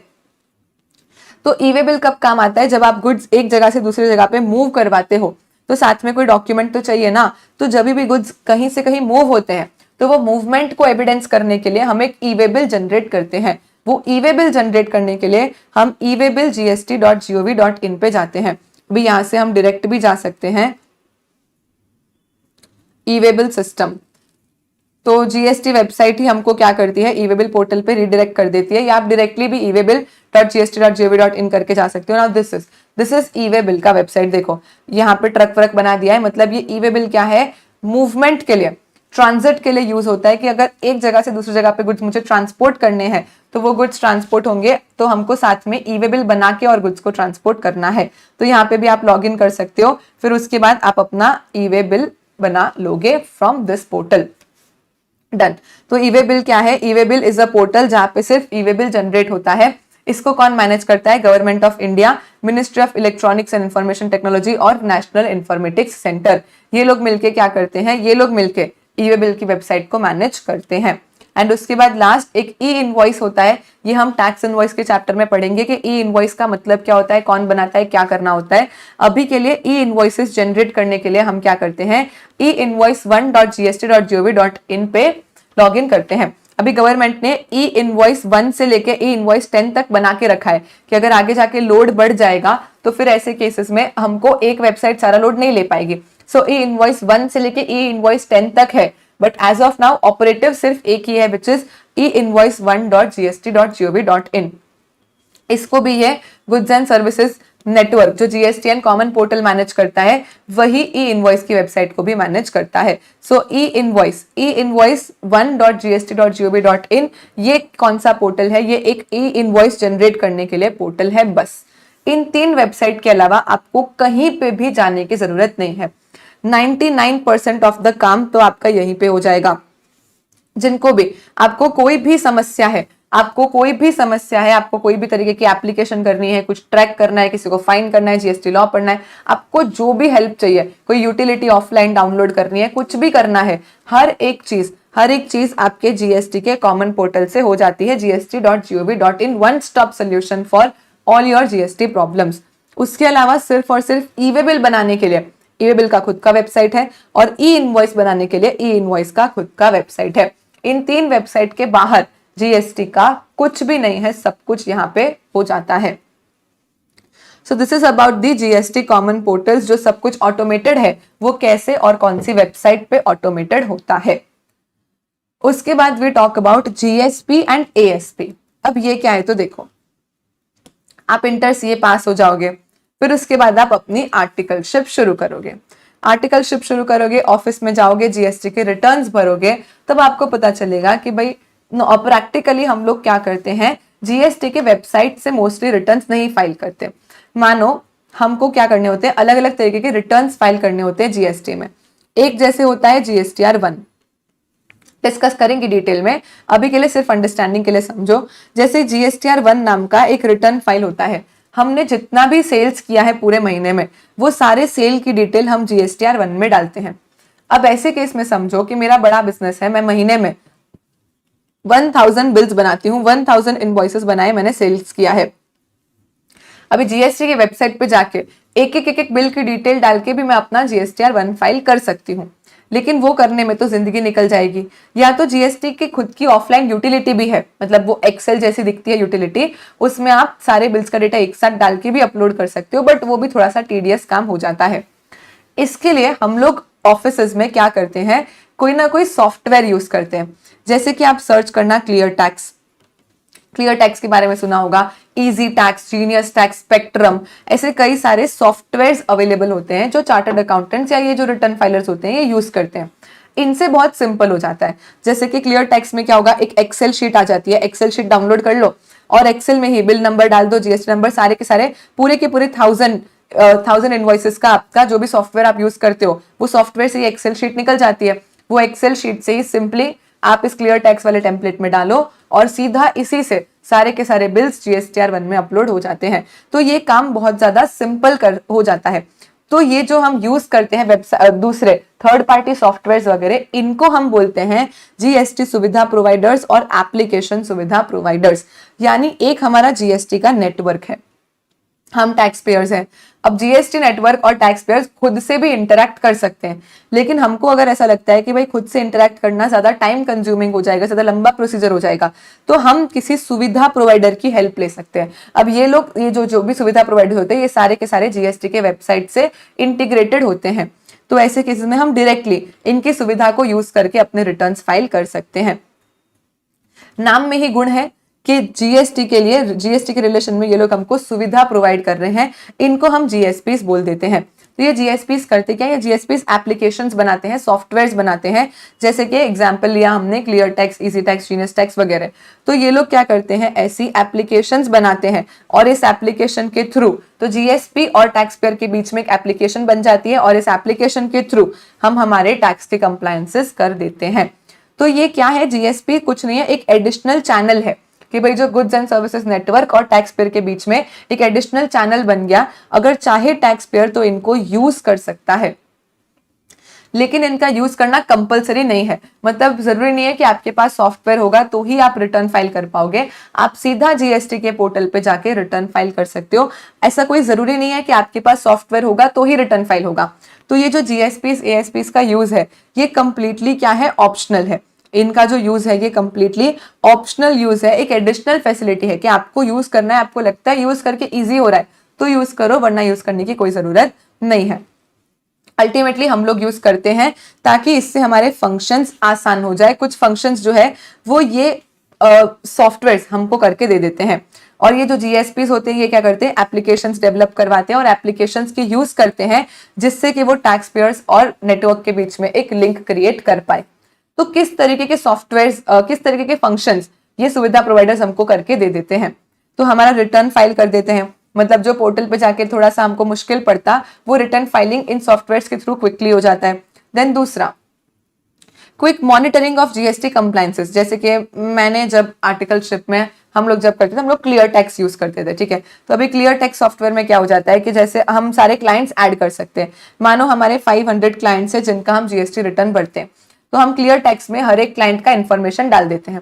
अब उसके बाद जैसे जनवरी मंथ खत्म हुआ, रिटर्न भरना चालू किया, अभी मैं सोच रही हूँ कि कितने जीएसटीआर 1 या जीएसटीआर 3 जो हम भरते हैं, तो जनवरी मंथ के रिटर्न्स भरने स्टार्ट किए। अब उसके बाद मुझे चेक करना है कि आउट ऑफ 500 मेरे कितने क्लाइंट के रिटर्न भर दिए हैं और कितने क्लाइंट के रिटर्न बाकी है। तो सिंपली मुझे क्लियर टैक्स खोलना है और फिल्टर लगा देना है रिटर्न नॉट फाइल्ड का। वो मुझे पूरा लिस्ट दे देगा कि भाई आपके ये क्लाइंट्स है जिनका रिटर्न फाइल हो चुका है, इस डेट को हुआ, और ये क्लाइंट है जिनका अभी तक रिटर्न फाइल करना बाकी है। तो भाई मेरे कंप्लायंसेस हुए नहीं हुए, ये सब कुछ करने में भी मुझे ये सॉफ्टवेयर हेल्प कर देते हैं। उसके अलावा जैसे कि आप जीएसटी पोर्टल पे अपना सेल्स दिखाओगे, लेकिन आप अपनी बुक्स ऑफ अकाउंट्स तो अलग से मेंटेन करते हो। अगर आप कुछ परचेस करते हो तो परचेस करने पे हमको क्रेडिट मिलता है। अब नाउ वी हैव अंडरस्टूड कि जब हम लोग सेल करेंगे तो हमको टैक्स कलेक्ट करके गवर्नमेंट को पे करना आता है, लेकिन वही सामने जिसने परचेस किया है उसने जो टैक्स को जीएसटी में क्रेडिट मिलता है ना, आईटीसी मिलता है। तो अब ऐसे केस में हमने जो बुक्स में परचेस दिखाई है, जो पोर्टल पे परचेस दिख रही है, हमने जो बुक्स में सेल दिखाई है, जो पोर्टल पे सेल है, वो सब कुछ मैच हो रहा है नहीं हो रहा है, इसके लिए हमको रिकंसिलिएशंस बनाने पड़ते हैं। तो यहाँ पे परचेज रजिस्टर का और जीएसटी में जो ऑटो पॉपुलेटेड डेटा दिखता है, उन सब का हम लोग रिकंसिलिएशन भी कर सकते हैं ये सारे सॉफ्टवेयर्स को यूज करके। तो बस बात कितनी सी है, इतनी सी बात है कि जीएसपीज और एएसपीज हमारा काम आसान कर देते हैं, हमको थोड़ी सुविधा देते हैं। कैसे देते हैं? एप्लीकेशन के थ्रू हमको सुविधा दे देते हैं, जिससे कि हम जीएसटी पोर्टल के साथ और प्यार से और इजीली फटाफट से इंटरेक्ट कर पाए और हमारे रिटर्न्स जल्दी से फाइल हो जाए, मॉनिटरिंग का काम फटाफट हो जाए, छोटे मोटे जो रिकंसिलिएशंस बनाने होते हैं वो सारे भी हमारे खुद से ही इस सॉफ्टवेयर के थ्रू बन जाए। This is all about GSP and ASP. ज्यादा कुछ नहीं हो सकता है। एग्जाम में अगर पूछ भी ले तो आपसे एक शॉर्ट नोट पूछ सकते हैं जीएसपी एएसपी की, तो बस इतनी चीजें शॉर्ट नोट में लिख के आ जाना। उसके बाद we talk about compensation cess. अभी समझो क्या हुआ। दो तरीके के गुड्स, एक लग्जरी गुड्स और दूसरे डीमेरिट गुड्स। डीमेरिट गुड्स को हम सिन गुड्स भी बोल सकते हैं। अब ये दो गुड्स ऐसे हैं जिन पे गवर्नमेंट ज्यादा टैक्सेस लेवी कर सकती है। लग्जरी गुड्स मतलब मानो कोई बहुत महंगी मोटर कार वगैरह, तो ये लग्जरी गुड्स नॉर्मली कौन खरीदेंगे? जो रिच पीपल होंगे। अभी रिच पीपल से थोड़ा सा ज्यादा टैक्स अगर ले भी लो तो उनको फर्क नहीं पड़ेगा। तो लग्जरी आइटम्स पे नॉर्मली हमेशा टैक्स का रेट हाई होता है। Second is demerit sin goods, जैसे कि मान लो टोबैको है या ऐसी कोई पान मसाला या ऐसी कोई चीजें हैं जो किसी के भी हेल्थ के लिए अच्छी नहीं है, जिनको हम डीमेरिट गुड्स बोलते हैं, सिन गुड्स बोलते हैं, जो कि गलत खराब गुड्स है। इन पे भी अगर आप ज्यादा टैक्सेस लेवी कर दो तो कोई कुछ बोल नहीं सकता है। तो गवर्नमेंट हमेशा क्या करती है कि ये जो भी लग्जरी आइटम्स है या जो डीमेरिट सिन आइटम्स है, इन पे हमेशा हायर टैक्सेस लेवी करने लगती है।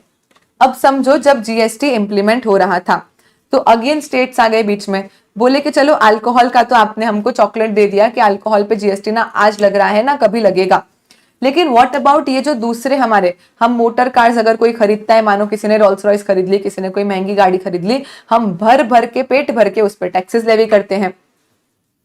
पान मसाला है, टोबैको है, एरेटेड वाटर्स है, तो ऐसे कई सारे लग्जरी आइटम्स है या तो डीमेरिट सिन आइटम्स है जिनके ऊपर हम खूब सारे टैक्सेस लेवी करते हैं।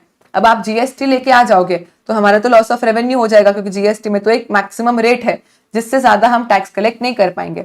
तो ऐसे केस में अब हम क्या करें? फिर से स्टेट्स ने आके नखरे किए, फिर से गवर्नमेंट ने उनको एक चॉकलेट दे दी। गवर्नमेंट ने बोला अच्छा ठीक है, सुनो एक काम करते हैं, क्योंकि जीएसटी आएगा तो आपका लॉस ऑफ रेवेन्यू होगा। कौन से लॉस ऑफ रेवेन्यू? स्पेसिफिक कुछ लग्जरी आइटम्स या तो डीमेरिट गुड्स जो आप बेचते हो, जो कोई भी बेचता है जिसपे आप टैक्सेस कलेक्ट करते हो, उस पे आप भारी भारी टैक्सेस का आपका थोड़ा सा लॉस ऑफ रेवेन्यू हो जाएगा। एग्जाम्पल टोबैको, पान मसाला, मोटर कार, एरेटेड वाटर्स वगैरह हो सकते हैं। तो इसके लिए हम आपको क्या करते हैं, ये लॉस ऑफ रेवेन्यू को कॉम्पेंसेट करने के लिए, नाम में गुण है, ये लॉस ऑफ रेवेन्यू को कॉम्पेंसेट करने के लिए हम कॉम्पेंसेशन सेस लगा देते हैं। यानी आज अगर आप कोई महंगी गाड़ी खरीद रहे हो, पान मसाला खरीद रहे हो, तो उस पर जीएसटी तो लग ही रहा है, जीएसटी के साथ एक कॉम्पेंसेशन सेस नाम का टैक्स और लग जाता है। अभी इनिशियली जब जीएसटी इंप्लीमेंट किया था तब गवर्नमेंट ने ऐसा बोला था कि फिर आगे जाके धीरे धीरे तो चीजें स्ट्रीमलाइन हो जाएगी। तो एज ऑफ नाउ जब हम जीएसटी आज इंप्लीमेंट कर रहे हैं, यानी जिस दिन जिस स्टेट में जीएसटी इंप्लीमेंट हुआ वहां से 5 इयर्स तक ऐसा कॉम्पेंसेशन सेस हम लगाएंगे, उसके बाद इसको बंद कर देंगे। अभी जीएसटी तो 2017 में आया था, यानी 5 साल तो खत्म हो गए, लेकिन गवर्नमेंट ने कॉम्पेंसेशन सेस हटाया नहीं। अभी के लिए 2026 तक इसको एक्सटेंड कर दिया है। तो कॉम्पेंसेशन सेस खत्म तो हो गया है, 5 साल खत्म तो हो गए। इनिशियली हमको सबको यही बोला था कि 5 साल की बात है, 5 साल के लिए हम कॉम्पेंसेशन सेस ला रहे हैं ताकि जो लग्जरी गुड्स और डीमेरिट गुड्स पे स्टेट्स को लॉस ऑफ रेवेन्यू हुआ है उसके लिए हम कॉम्पेंसेट कर पाए। लेकिन गवर्नमेंट बीइंग गवर्नमेंट, एक बार कोई टैक्स लग जाता है तो हटता है क्या कभी भी? तो भाई ऐसे केस में अभी इसको एक्सटेंड किए जा रहे हैं 5 साल खत्म होने के बाद भी अभी इसको 2026 तक कॉम्पेंसेशन सेस को टेम्पररीली एक्सटेंड कर दिया है। तो आज की डेट में कुछ लग्जरी गुड्स और कुछ डीमेरिट गुड्स ऐसे हैं जिनके सेल पे जीएसटी तो लगता ही है, लेकिन उसके साथ कॉम्पेंसेशन सेस भी लग जाता है। Done, clear, simple, understood, right. चलो ये हमारा चैप्टर का एक पार्ट कंप्लीट हुआ। अभी इस चैप्टर को एज सच मैं 3 पार्ट्स में ब्रेक करती हूँ, जीएसटी इन इंडिया इंट्रोडक्शन। पहला पार्ट वाई, व्हाट, हाउ में चला जाता है कि कॉन्सेप्ट ऑफ जीएसटी क्या है, पुराने टैक्सेशन रिजिम में क्या प्रॉब्लम्स थे, क्या इल्स थे, नया टैक्स रिजिम आया उससे क्या बेनिफिट मिले, स्टेट क्या, यूनियन टेरिटरीज क्या, ये सब। So the basic how, what, when, where, ये सब हम कवर कर लेते हैं पार्ट 1 ऑफ द चैप्टर में। Part 2 of the chapter comparatively slightly important, जहां पे कौन से टैक्सेस सब्स्यूम हुए, कौन से टैक्सेस सब्स्यूम नहीं हुए, जीएसपी, एएसपी, कॉम्पेंसेशन सेस, ये सब क्या होता है, ये हम यहाँ पे देख लेते हैं. Now the third and the final part of the chapter which is the constitutional provisions. Constitutional provisions के बारे में हम लोग पढ़ते हैं यहाँ पे final third part of the chapter में. अभी समझो कॉन्स्टिट्यूशनल प्रोविजंस क्या होते हैं. कल जब हम जेनेसिस पढ़ रहे थे तब मैंने आपको एक पॉइंट बोला था कि भाई जीएसटी इंप्लीमेंट करने के लिए कॉन्स्टिट्यूशन में अमेंडमेंट करना पड़ा था. Do we remember this? कल मैंने आपको बोला था कि जीएसटी इंप्लीमेंट करने के लिए हमको कॉन्स्टिट्यूशन में अमेंडमेंट करना पड़ा था. कॉन्स्टिट्यूशन अमेंडमेंट बिल इनेक्ट किया, उस बिल इंट्रोड्यूस किया, लोकसभा राज्यसभा प्रेसिडेंट सबने असेंट किया, कॉन्स्टिट्यूशन अमेंडमेंट एक्ट बना, उसके बाद हम जीएसटी ला पाए थे. तो ऐसा तो क्या हो गया कि भाई जीएसटी लाने के लिए हमको कॉन्स्टिट्यूशन ऑफ इंडिया में अमेंडमेंट करना पड़ा. तो उसका थोड़ा सा एक ओवरव्यू समझते हैं, then we get to the exact reason why हमको कॉन्स्टिट्यूशन में अमेंडमेंट करना पड़ा. चल, तो सबसे पहले कॉन्स्टिट्यूशन ऑफ इंडिया के बारे में हमको पता है, एक प्रेम्बल होता है जिसमें वो all Indians are my brothers and sisters वाला. तो कॉन्स्टिट्यूशन का प्रेम्बल है, 25 पार्ट्स है कॉन्स्टिट्यूशन में और 12 शेड्यूल्स है. 25 पार्ट्स के अंदर टोटल 448 आर्टिकल्स है कॉन्स्टिट्यूशन ऑफ इंडिया में, जिसमें एक आर्टिकल 265 है जो ऐसा बोलता है no tax shall be levied और collected except by authority of law. मतलब समझो आज अगर गवर्नमेंट टैक्स कलेक्ट करती है तो कहीं से तो गवर्नमेंट को पावर मिला होगा. हाँ, कहां से मिला? कॉन्स्टिट्यूशन के आर्टिकल 265 से. कॉन्स्टिट्यूशन के आर्टिकल 265 ने बोला कि भाई लॉ की अगर अथॉरिटी है तो ही कोई पर्सन टैक्स को कलेक्ट कर सकता है. मतलब मानो आज मेरी इच्छा हो गई, मैं रिद्धि बागमार एक इंडिविजुअल, मेरी इच्छा हो गई कि मुझे सबसे टैक्सेस कलेक्ट करने हैं. भाई जो स्टूडेंट आईडीटी में एग्जेम्पशन नहीं लाएगा उससे मैं टैक्स कलेक्ट कर लूंगी, ऐसा मैंने डिसाइड कर लिया. तो मैं क्या अपनी इच्छा से टैक्स कलेक्ट कर सकती हूँ? द आंसर इज नो, क्योंकि मेरे पास कोई अथॉरिटी ऑफ लॉ नहीं है.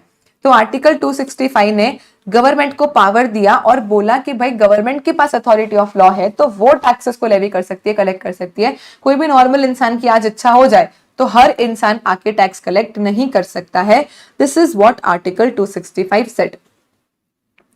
अभी उसके बाद 7th शेड्यूल टू आर्टिकल 246. जैसे हमने देखा टोटल 12 शेड्यूल्स है आर्टिकल में, हम 7th शेड्यूल की बात करते हैं. सो आर्टिकल 246 के साथ एक 7th शेड्यूल है जिसके अंदर 3 लिस्ट दी है. List 1 union list, list 2 state list और लिस्ट 3 कॉन्करेंट लिस्ट. अब ये क्या है तो देखो, कौन से टैक्सेस को लेवी और कलेक्ट करने का पावर किसके पास है वो हमको ये 7th शेड्यूल बताता है. जैसे कि लिस्ट 1 यूनियन लिस्ट की बात करें तो पूरा का पूरा इनकम टैक्स लेवी करना, कलेक्ट करना, सारा का सारा पावर किसके पास है? यूनियन के पास, यानी पार्लियामेंट, सेंटर के पास. यूनियन यानी कि सिंपली पार्लियामेंट इसके रिलेशन में लॉज बनाएगा और सेंट्रल गवर्नमेंट को सब कुछ मिलता है. बात करें लिस्ट 2 स्टेट लिस्ट की, तो जो स्टेट लेजिस्लेचर्स है वो इनके रिलेशन में क्या करते हैं? लॉस बनाते हैं और स्टेट गवर्नमेंट्स को इसका सारा रेवेन्यू मिलता है. तो भाई अगर हम बात करें इनकम टैक्स की तो इनकम टैक्स पूरा का पूरा हमसे कौन लेवी करता है? सेंटर. क्यों? क्योंकि जो शेड्यूल 7 है उसने यूनियन लिस्ट में डाला इनकम टैक्स को, विच मीन्स के कॉन्स्टिट्यूशन सारा का सारा इनकम टैक्स एक्ट का पावर सेंटर को देना चाहता है. तो इनकम टैक्स, कस्टम्स ड्यूटी, फिर central excise duty. State excise duty अलग है जो अल्कोहल ड्रग्स वगैरह पे लगती है, उसका पावर स्टेट के पास है, हम ऑलरेडी ऊपर देख चुके हैं. एग्रीकल्चरल इनकम पे टैक्सेस. उसके बाद वैट है तो सीएसटी होता है सेंटर के पास, वैट होता है इंट्रा स्टेट के पास. एंटरटेनमेंट, लॉटरी, बेटिंग, गैम्बलिंग, इन सब पे जो भी टैक्सेस मिलते हैं वो स्टेट्स को मिल जाते हैं. उसके बाद हमने यहाँ पे देख लिया कि भाई income tax, customs duty, excise, CST, इन सब का पावर किसके पास है? तो सेंटर के पास है, क्योंकि ये यूनियन लिस्ट में फॉल होते हैं. अभी इसके अलावा कॉन्करेंट लिस्ट भी है, जैसे कोई क्रिमिनल लॉ है, स्टैंप ड्यूटीज है, तो वो मिल बांट के सब लोग कलेक्ट कर लेते हैं. यहाँ पे कहीं जीएसटी तो है नहीं, बिकॉज आर्टिकल 246 तो सालों से है, पहले से है. जीएसटी तो हम 2017 में लाए, तो जीएसटी यहाँ पे किसी भी लिस्ट में फॉल नहीं हो रहा था. लेकिन यूनियन लिस्ट में एक रेसिड्यूरी एंट्री है. यूनियन लिस्ट का लास्ट पॉइंट क्या बोलता है कि कोई भी ऐसा टैक्स जो लिस्ट 2 लिस्ट 3 में फॉल नहीं हुआ, यानी कि कोई भी ऐसा टैक्स जो कहीं पे भी कवर नहीं हो रहा है, एनी टैक्स जो कहीं पे भी कवर नहीं हो रहा है, Connie tax, any tax, Connie tax, Connie यानी गुजराती में बोलते हैं किसकी, यानी कॉनी. तो भाई कॉनी टैक्स, एनी टैक्स जो कि लिस्ट 2 लिस्ट 3 में कहीं पे भी कवर नहीं हो रहा है, वो ऑटोमेटिकली क्या हो जाएगा, लिस्ट 1 यूनियन लिस्ट में कवर हो जाएगा। अब समझो हम क्या चाहते थे, हम चाहते थे इंडिया में ड्यूअल जीएसटी लाना, यानी कि सेंटर और स्टेट को साथ में पावर दिया जाए ताकि वो जीएसटी को लेवी कर सके और कलेक्ट कर सके। लेकिन इस शेड्यूल के चलते जीएसटी का ऑटोमेटिक पावर चला जाता है यूनियन के पास, क्योंकि जीएसटी किसी लिस्ट में तो कवर्ड था नहीं, और यहाँ पे लिस्ट 1 यूनियन लिस्ट ने बोल दिया कि जो कहीं भी कवर नहीं होगा, जिसका कोई नहीं उसके हम, यानी जीएसटी ऑटोमेटिकली यूनियन लिस्ट में फॉल हो जाता, जो कि हम नहीं चाहते थे। इसीलिए हमको करना पड़ा कॉन्स्टिट्यूशन को अमेंड। सो एग्जाम में अगर आपसे क्वेश्चन पूछा जाए what was the need for amendment, what was the need for constitutional amendment, तो भाई सबसे पहले तो जो मल्टीपल टैक्सेस एग्जिस्ट कर रहे थे उनको इंटीग्रेट करके जीएसटी इंट्रोड्यूस करना था। तो सबसे पहली नीड तो थी कि हमको इंटीग्रेशन करने थे वेरियस टैक्सेस के जीएसटी में, और दूसरी नीड थी कि अब सेंटर और स्टेट दोनों को साथ में साइमल्टेनियस कॉन्करेंट एम्पावरमेंट देना था कि वो जीएसटी को लेवी और कलेक्ट कर सके, क्योंकि अगर ये अमेंडमेंट नहीं करते तो ऑटोमेटिकली यूनियन लिस्ट के अंदर जीएसटी फॉल हो जाता, जो कहीं कवर नहीं होगा वो यूनियन लिस्ट में फॉल होगा। पर हम ऐसा नहीं चाहते थे, वी वांटेड कि सेंटर और स्टेट को साथ में पावर मिले जीएसटी को लेवी करने का, कलेक्ट करने का। तो एग्जाम में बिल्कुल आपसे ऐसा थ्योरी क्वेश्चन पूछ सकते हैं कि what was the need to amend the constitution. तो 2 रीजन आप लिखोगे। सबसे पहला इंटीग्रेट, कि भाई जो पुराने इतने सारे टैक्सेस चल रहे थे उन सबको हम इंटीग्रेट करें और जीएसटी बनाएं। और दूसरा, अब जीएसटी के लिए कॉन्करेंट पावर दे, हम एम्पावर करें किसको, centre as well as state दोनों को, कि वो जीएसटी के रिलेशन में लॉस बनाए, जीएसटी को लेवी करे, जीएसटी को कलेक्ट करे। डन।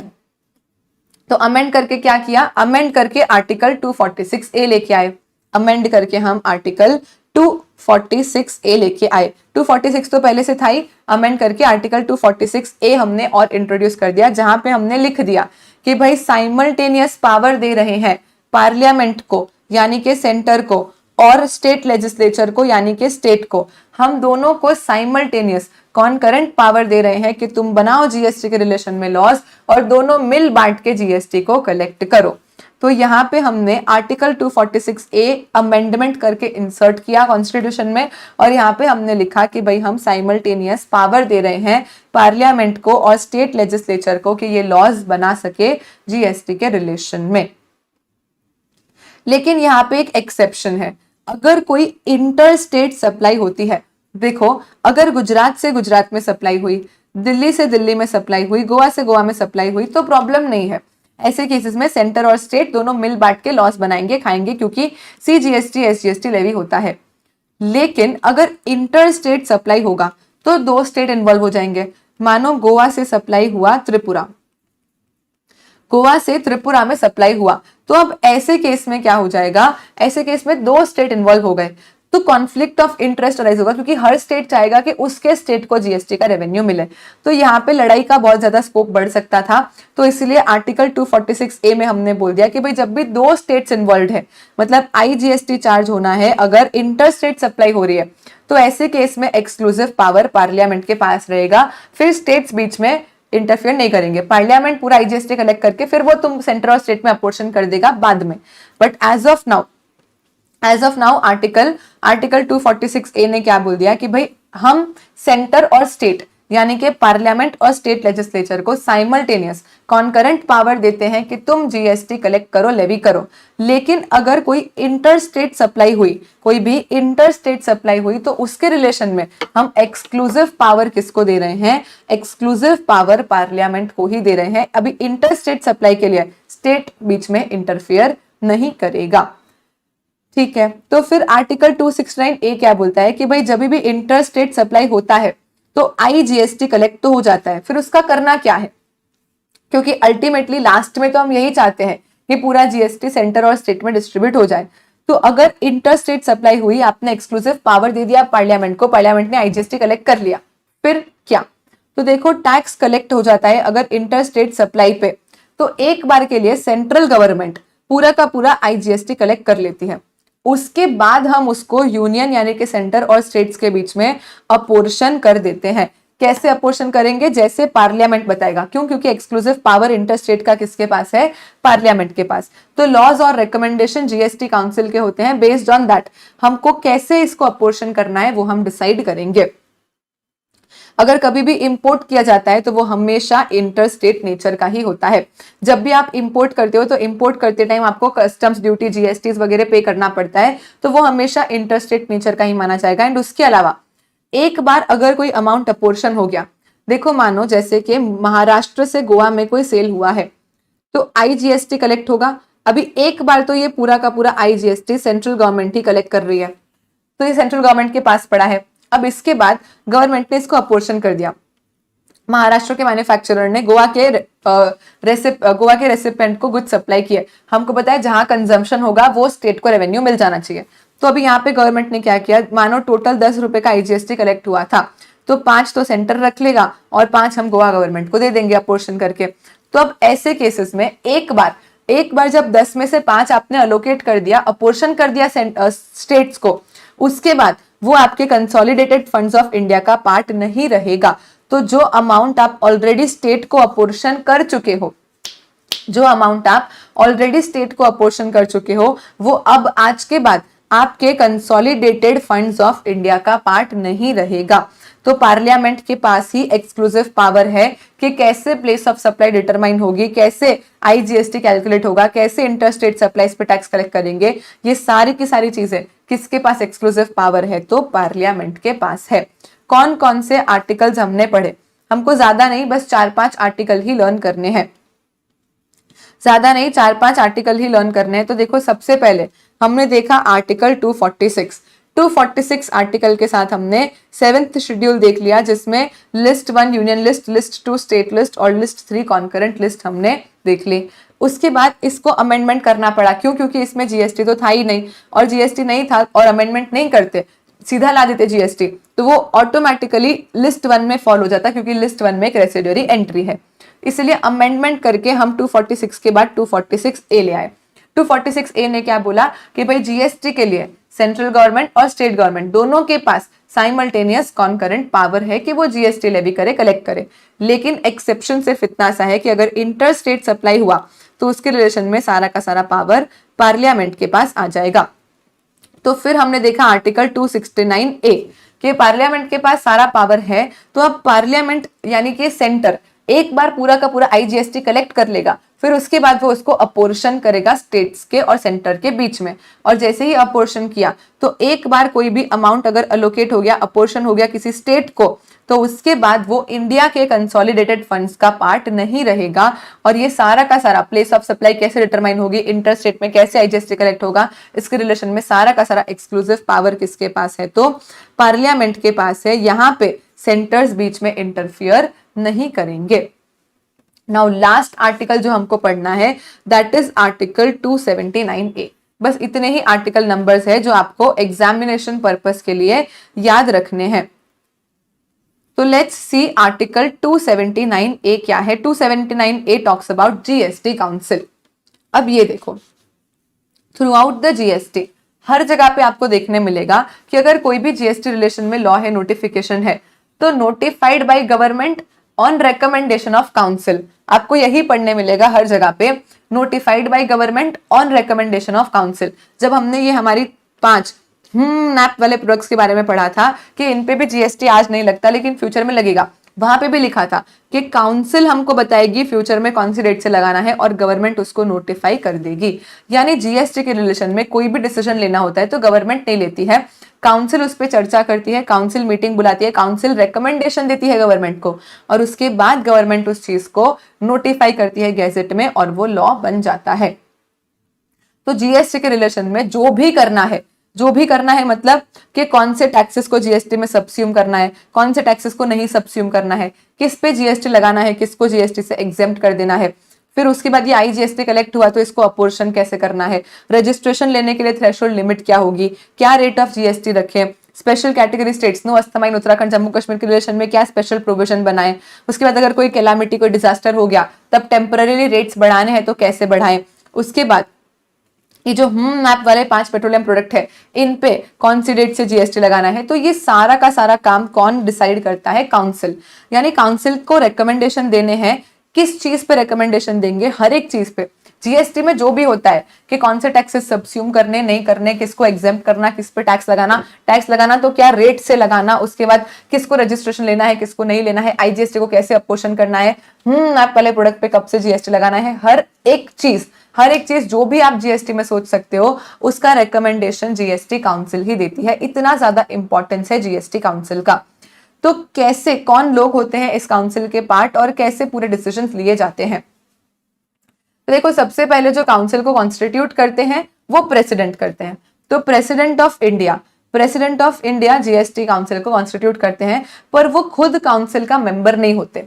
प्रेसिडेंट ने काउंसिल को कॉन्स्टिट्यूट किया, पर प्रेसिडेंट खुद जीएसटी काउंसिल के मेंबर नहीं होते। जीएसटी काउंसिल में होते हैं टोटल 33 मेंबर्स। बहुत सिंपल है, एक बार समझाऊंगी, कभी नहीं भूलोगे, आपको लर्न हो जाएगा। तो देखो, जीएसटी काउंसिल में टोटल 33 मेंबर्स है। ये कैसे बने? अब बताओ जीएसटी पर्पस के लिए स्टेट कितने? चलो जल्दी से बताओ कि जीएसटी पर्पस के लिए स्टेट कितने?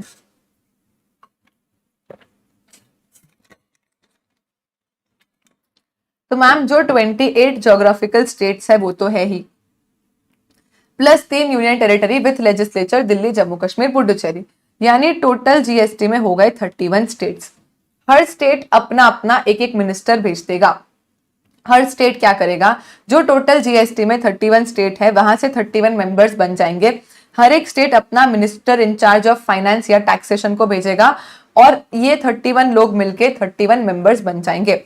और यही 31 लोग आपस में एक वाइस प्रेसिडेंट को भी सिलेक्ट कर लेते हैं। तो ये 31 स्टेट से 31 मेंबर्स आते हैं और ये 31 मेंबर्स क्या करते हैं, आपस में ही वाइस प्रेसिडेंट को भी सिलेक्ट कर लेते हैं। तो 33 में से 31 का मैटर तो सॉल्व। अब बचे 2 लोग। तो out of 33 we know that 31 members are from the 31 states under GST and 2 members are the union members. अब इसमें से एक होगी चेयरपर्सन। अभी जीएसटी काउंसिल का चेयरपर्सन कौन, ये फिक्स है।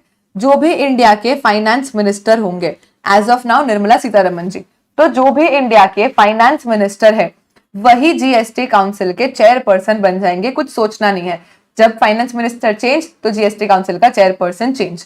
तो एज ऑफ नाउ प्रेसिडेंट ने तो सिर्फ काउंसिल को कॉन्स्टिट्यूट किया, लेकिन प्रेसिडेंट खुद काउंसिल का पार्ट नहीं होते। तो काउंसिल का चेयरपर्सन कौन हो जाएगा, जो भी इंडिया का यूनियन फाइनेंस मिनिस्टर होगा वो काउंसिल का चेयरपर्सन बन जाएगा, यानी as of now Nirmala Sitharaman ji.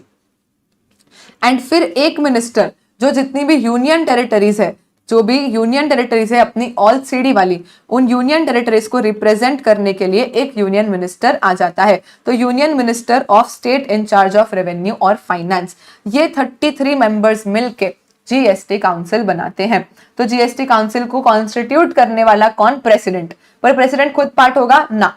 तो टोटल कितने मेंबर्स होंगे, टोटल 33 मेंबर्स होंगे, जिसमें से 31 स्टेट के 31 मेंबर्स हो जाएंगे और यही लोग आपस में मिलकर वाइस प्रेसिडेंट भी सिलेक्ट कर लेते हैं। बचे 2 जो यूनियन मेंबर्स होते हैं। अब ये 2 यूनियन मेंबर्स में से एक तो चेयरपर्सन ही है। चेयरपर्सन कौन, जो फाइनेंस मिनिस्टर होंगे, और एक और मिनिस्टर इंचार्ज जो सारे के सारे यूनियन टेरिटरीज का मिनिस्टर इंचार्ज हो जाएगा। This is how GST council is constituted. तो अगर कॉन्स्टिट्यूशन ऑफ जीएसटी काउंसिल के बारे में पूछा है तो इतना हमको लिख के आना है। अब उसके बाद ये काउंसिल मीटिंग कैसे करती है, डिसीजन कैसे लेती है, तो अंडरस्टैंड। कोरम समझते हो आप लोग, कोरम लॉ में पढ़ा होगा कोरम के बारे में। कोरम मतलब मिनिमम इतने लोग आएंगे तो ही मीटिंग वैलिड रहेगी। अभी देखो टोटल 33 मेंबर्स है, मानो सिर्फ 5 लोग आए, आज मीटिंग रखी थी और सिर्फ 5 लोग आए, तो क्या 5 लोग मिलकर मीटिंग करके डिसीजन ले सकते हैं? The answer is no. कम से कम हाफ, अभी 33 का हाफ तो 16.5 आएगा, तो आधा आदमी तो आ नहीं सकता, तो हम राउंड ऑफ करके बोलते हैं 17। यानी कि अगर 17 मेंबर्स प्रेजेंट है, अगर जीएसटी काउंसिल की मीटिंग में 17 मेंबर्स प्रेजेंट है तो हम बोलेंगे कि मीटिंग का कोरम प्रेजेंट है। मतलब एटलीस्ट 17 या 17 से ज्यादा लोग मिलके और कोई भी डिसीजन ले सकते हैं मीटिंग में। तो मीटिंग करने के लिए सबसे पहले अगर हम कोरम की बात करें कि मिनिमम इतने मेंबर तो आने ही चाहिए, तो भाई मिनिमम हम बोलते हैं half. Now half is in points, इसलिए हम बोल देंगे कम से कम 17 मेंबर्स आएंगे तो फिर हम बोलेंगे कि ये मीटिंग वैलिड मीटिंग है। अब डिसीजन कैसे लिया जाता है? डिसीजन लेने के लिए हमको चाहिए majority not less than 3/4 of the members present and voting. लेकिन ये थोड़ा सा पेचीदा है। नाउ अंडरस्टैंड, 33 सारे के सारे मेंबर्स प्रेजेंट है। मानो 33 सारे के सारे मेंबर्स प्रेजेंट है, जिसमें से 2 यूनियन के और 31 स्टेट के। अभी ऐसे केस में इन यूनियन के दोनों लोगों ने ना बोल दिया। मानो यूनियन के दोनों लोगों ने ना बोल दिया और स्टेट के 31 के 31 लोगों ने यस बोल दिया। तो ऐसे केस में क्या हो जाएगा? यूनियन में 0 लोगों ने यस बोला तो 0 को हम दे देंगे 1/3 वेट, और प्लस यहाँ पे स्टेट के सारे 31 पीपल ने यस बोल दिया, फिर भी इसका तो 2/3 वेट ही होगा। तो अब ऐसे केस में क्या हम कभी भी डिसीजन ले पाएंगे? मानो सेंटर क्या कोई भी इंसान हाँ नहीं बोल रहा है, लेकिन स्टेट के सारे लोग हाँ बोल रहे हैं, स्टेट के सारे लोग हाँ बोल रहे हैं। तो ऐसे केस में क्या हो जाएगा? 31 को हमने दिया 2/3 वेट, तो हमारा यहाँ पे 31 into 2 divided by 3 which comes to 20। लेकिन 33 का 75% क्या हो जाता है? 24.7, यानी एटलीस्ट हमको 25 पीपल यस चाहिए। यहाँ पे तो आंसर 20 ही आया, इवन दो 31 पीपल ने यस बोला। मतलब हम डिसीजन नहीं ले सकते, यहाँ पे आंसर नो ही रहेगा। यानी एक चीज हमको समझ में आई कि जो 1/3 वेट है ना, वो 1/3 वेट सेंटर के पास है। यानी जब तक सेंटर में से कोई हाँ नहीं बोलेगा तब तक डिसीजन ले ही नहीं पाएंगे। क्यों? क्योंकि 1/3 वेट यानी 33% वेट तो इनके पास हो गया, और 33.3% वेट इनके पास हो गया, और 66.6% वेट स्टेट के पास हो गया। तो ऐसे केस में अगर स्टेट के सारे लोग भी यस बोल देंगे ना, तो भी हम टोटल 66% मेजॉरिटी ही ला पाएंगे। और हमको कितनी मेजॉरिटी चाहिए? हमको यहाँ पे एटलीस्ट 3/4 मेजॉरिटी, यानी हमको यहाँ पे एटलीस्ट 75% मेजॉरिटी चाहिए। तो जो भी आंसर आएगा वो आपका सिंपल आंसर नहीं लेना है, आपको क्या करना है? वेटेड मेजॉरिटी कैलकुलेट करनी है। वेटेड मेजॉरिटी का आंसर 3/4 आना चाहिए of the members present and voting. और ये कैसे आएगा? तो ये आएगा जब आप सेंटर को दोगे 1/3 वेट और आप स्टेट को दोगे 2/3 वेट। यानी स्टेट के सारे लोग भी हाँ बोल देंगे ना, तो भी आपकी मेजॉरिटी 66% पे ही पहुंचेगी, 75 नहीं पहुंच पाएगी। यानी सेंटर का किसी ना किसी पर्सन का हाँ कहना जरूरी है, तो ही हम कोई डिसीजन ले पाएंगे। मानो सेंटर के दोनों ने हाँ बोला लेकिन स्टेट के सबने ना बोला, तो भी आप डिसीजन नहीं ले सकते हो। क्यों नहीं ले सकते हो? क्योंकि सेंटर के सबका वोट मिला के भी तो 33 ही हुआ, हमको तो टोटल 75 चाहिए। यानी सेंटर और स्टेट दोनों मिलके ही कोई डिसीजन ले पाएंगे, वरना उसके बिना काउंसिल का डिसीजन लेना पॉसिबल नहीं होगा। डन है, सिंपल है। उसके बाद नो एक्ट और proceeding of the council shall be invalid merely by the reason of any vacancy defect in the constitution। अभी मानो 17 का कोरम बोला है, लेकिन 16 लोग ही प्रेजेंट थे, काउंसिल ने मीटिंग कर ली, डिसीजन ले लिया, हो गया, एनेक्ट भी हो गया, सब कुछ एक्ट भी बन गया। अब उसके बाद हम उसको इनवैलिड सिर्फ इसलिए नहीं बता देंगे कि भाई मानो कोई वैकेंसी थी कॉन्स्टिट्यूशन में, कोई पर्सन की वैकेंसी थी, कुछ तो कॉन्स्टिट्यूशन में डिफेक्ट था, या तो फिर हमने प्रॉपर पर्सन का अपॉइंटमेंट नहीं किया, कोई इरेगुलरिटी हो गई, जिससे केस के मेरिट्स एज सच अफेक्ट नहीं होते। देखो कोई बड़ा मैटर है जिससे जो डिसीजन लिया गया है उसके मेरिट्स ही अफेक्ट हो जाते हैं तो अलग बात है, पर कोई नॉर्मल छोटी मोटी सी बात है कि वैकेंसी है या कोई कॉन्स्टिट्यूशन में डिफेक्ट हो गया था, पर्सन के अपॉइंटमेंट में कोई प्रॉब्लम हो गई थी, अल्टीमेटली जो डिसीजन लिया उस पर कोई फर्क नहीं पड़ रहा है, तो ऐसे छोटे मोटे रीजंस के कारण जो ऑलरेडी डिसीजन ले लिए गए हैं उनको हम इनवैलिड नहीं बताएंगे। सो नो एक्ट और proceeding of the council shall be invalid merely because कोई छोटा मोटा डिफेक्ट था, कोई इरेगुलरिटी थी, जिससे merits of the case affect नहीं होते हैं। उसके बाद काउंसिल को क्या करना है? एडजुडिकेट करना है कोई भी डिस्प्यूट। देखो गवर्नमेंट ऑफ इंडिया का किसी स्टेट के साथ कोई प्रॉब्लम हो सकता है, government of India plus states, जैसे कि मानो गवर्नमेंट ऑफ इंडिया और गुजरात गवर्नमेंट का झगड़ा हो गया, या तो फिर गवर्नमेंट ऑफ इंडिया और गुजरात गवर्नमेंट साथ में है, दोनों ने मिलकर महाराष्ट्र गवर्नमेंट के साथ झगड़ा कर लिया, या तो फिर गुजरात गवर्नमेंट ने महाराष्ट्र गवर्नमेंट के साथ झगड़ा कर लिया। तो ऐसा कोई भी डिस्प्यूट हो सकता है between the government of India plus centre plus कुछ स्टेट उसके साथ है, कुछ ऑपोजिशन में है, या तो गवर्नमेंट ऑफ इंडिया को पता नहीं है, दो स्टेट आपस में लड़ रहे हैं, या तो फिर गवर्नमेंट ऑफ इंडिया और एक स्टेट गवर्नमेंट लड़ रही है, तो ऐसा कुछ भी होता है। तो ऐसे केसेस में जो काउंसिल होगा, जो जीएसटी काउंसिल होगा, मतलब जीएसटी काउंसिल के किसी डिसीजन के चलते अगर ये झगड़ा हो जाता है, तो ऐसे केस में झगड़े को सॉल्व करना, एडजुडिकेट करना, ये भी किसका काम होगा? जीएसटी काउंसिल का ही होगा। So GST council shall establish mechanism to adjudicate, अगर कोई भी डिस्प्यूट हो जाता है इनके बीच में, देखो कोई और मैटर का डिस्प्यूट है तो काउंसिल बीच में नहीं आएगा, काउंसिल के रिकमेंडेशन के कारण कोई डिस्प्यूट अराइज हुआ है तो फिर उस डिस्प्यूट को सॉल्व कराने की रिस्पॉन्सिबिलिटी भी जीएसटी काउंसिल की ही रहती है। This is all about article 279A GST council.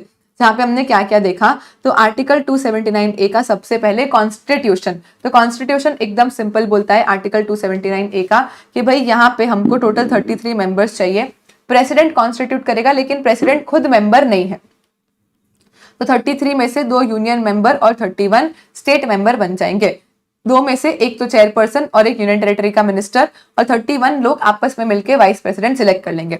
कम से कम 17 का कोरम चाहिए, डिसीजन लेने के लिए 3/4 मेजोरिटी चाहिए, लेकिन ये 3/4 मेजोरिटी हम डायरेक्टली कैलकुलेट नहीं करेंगे, हम 1/3 वेट दे देंगे सेंटर को और हम 2/3 वेट दे देंगे स्टेट को, और उसके बाद यहाँ पे डिसीजन लिया जाएगा।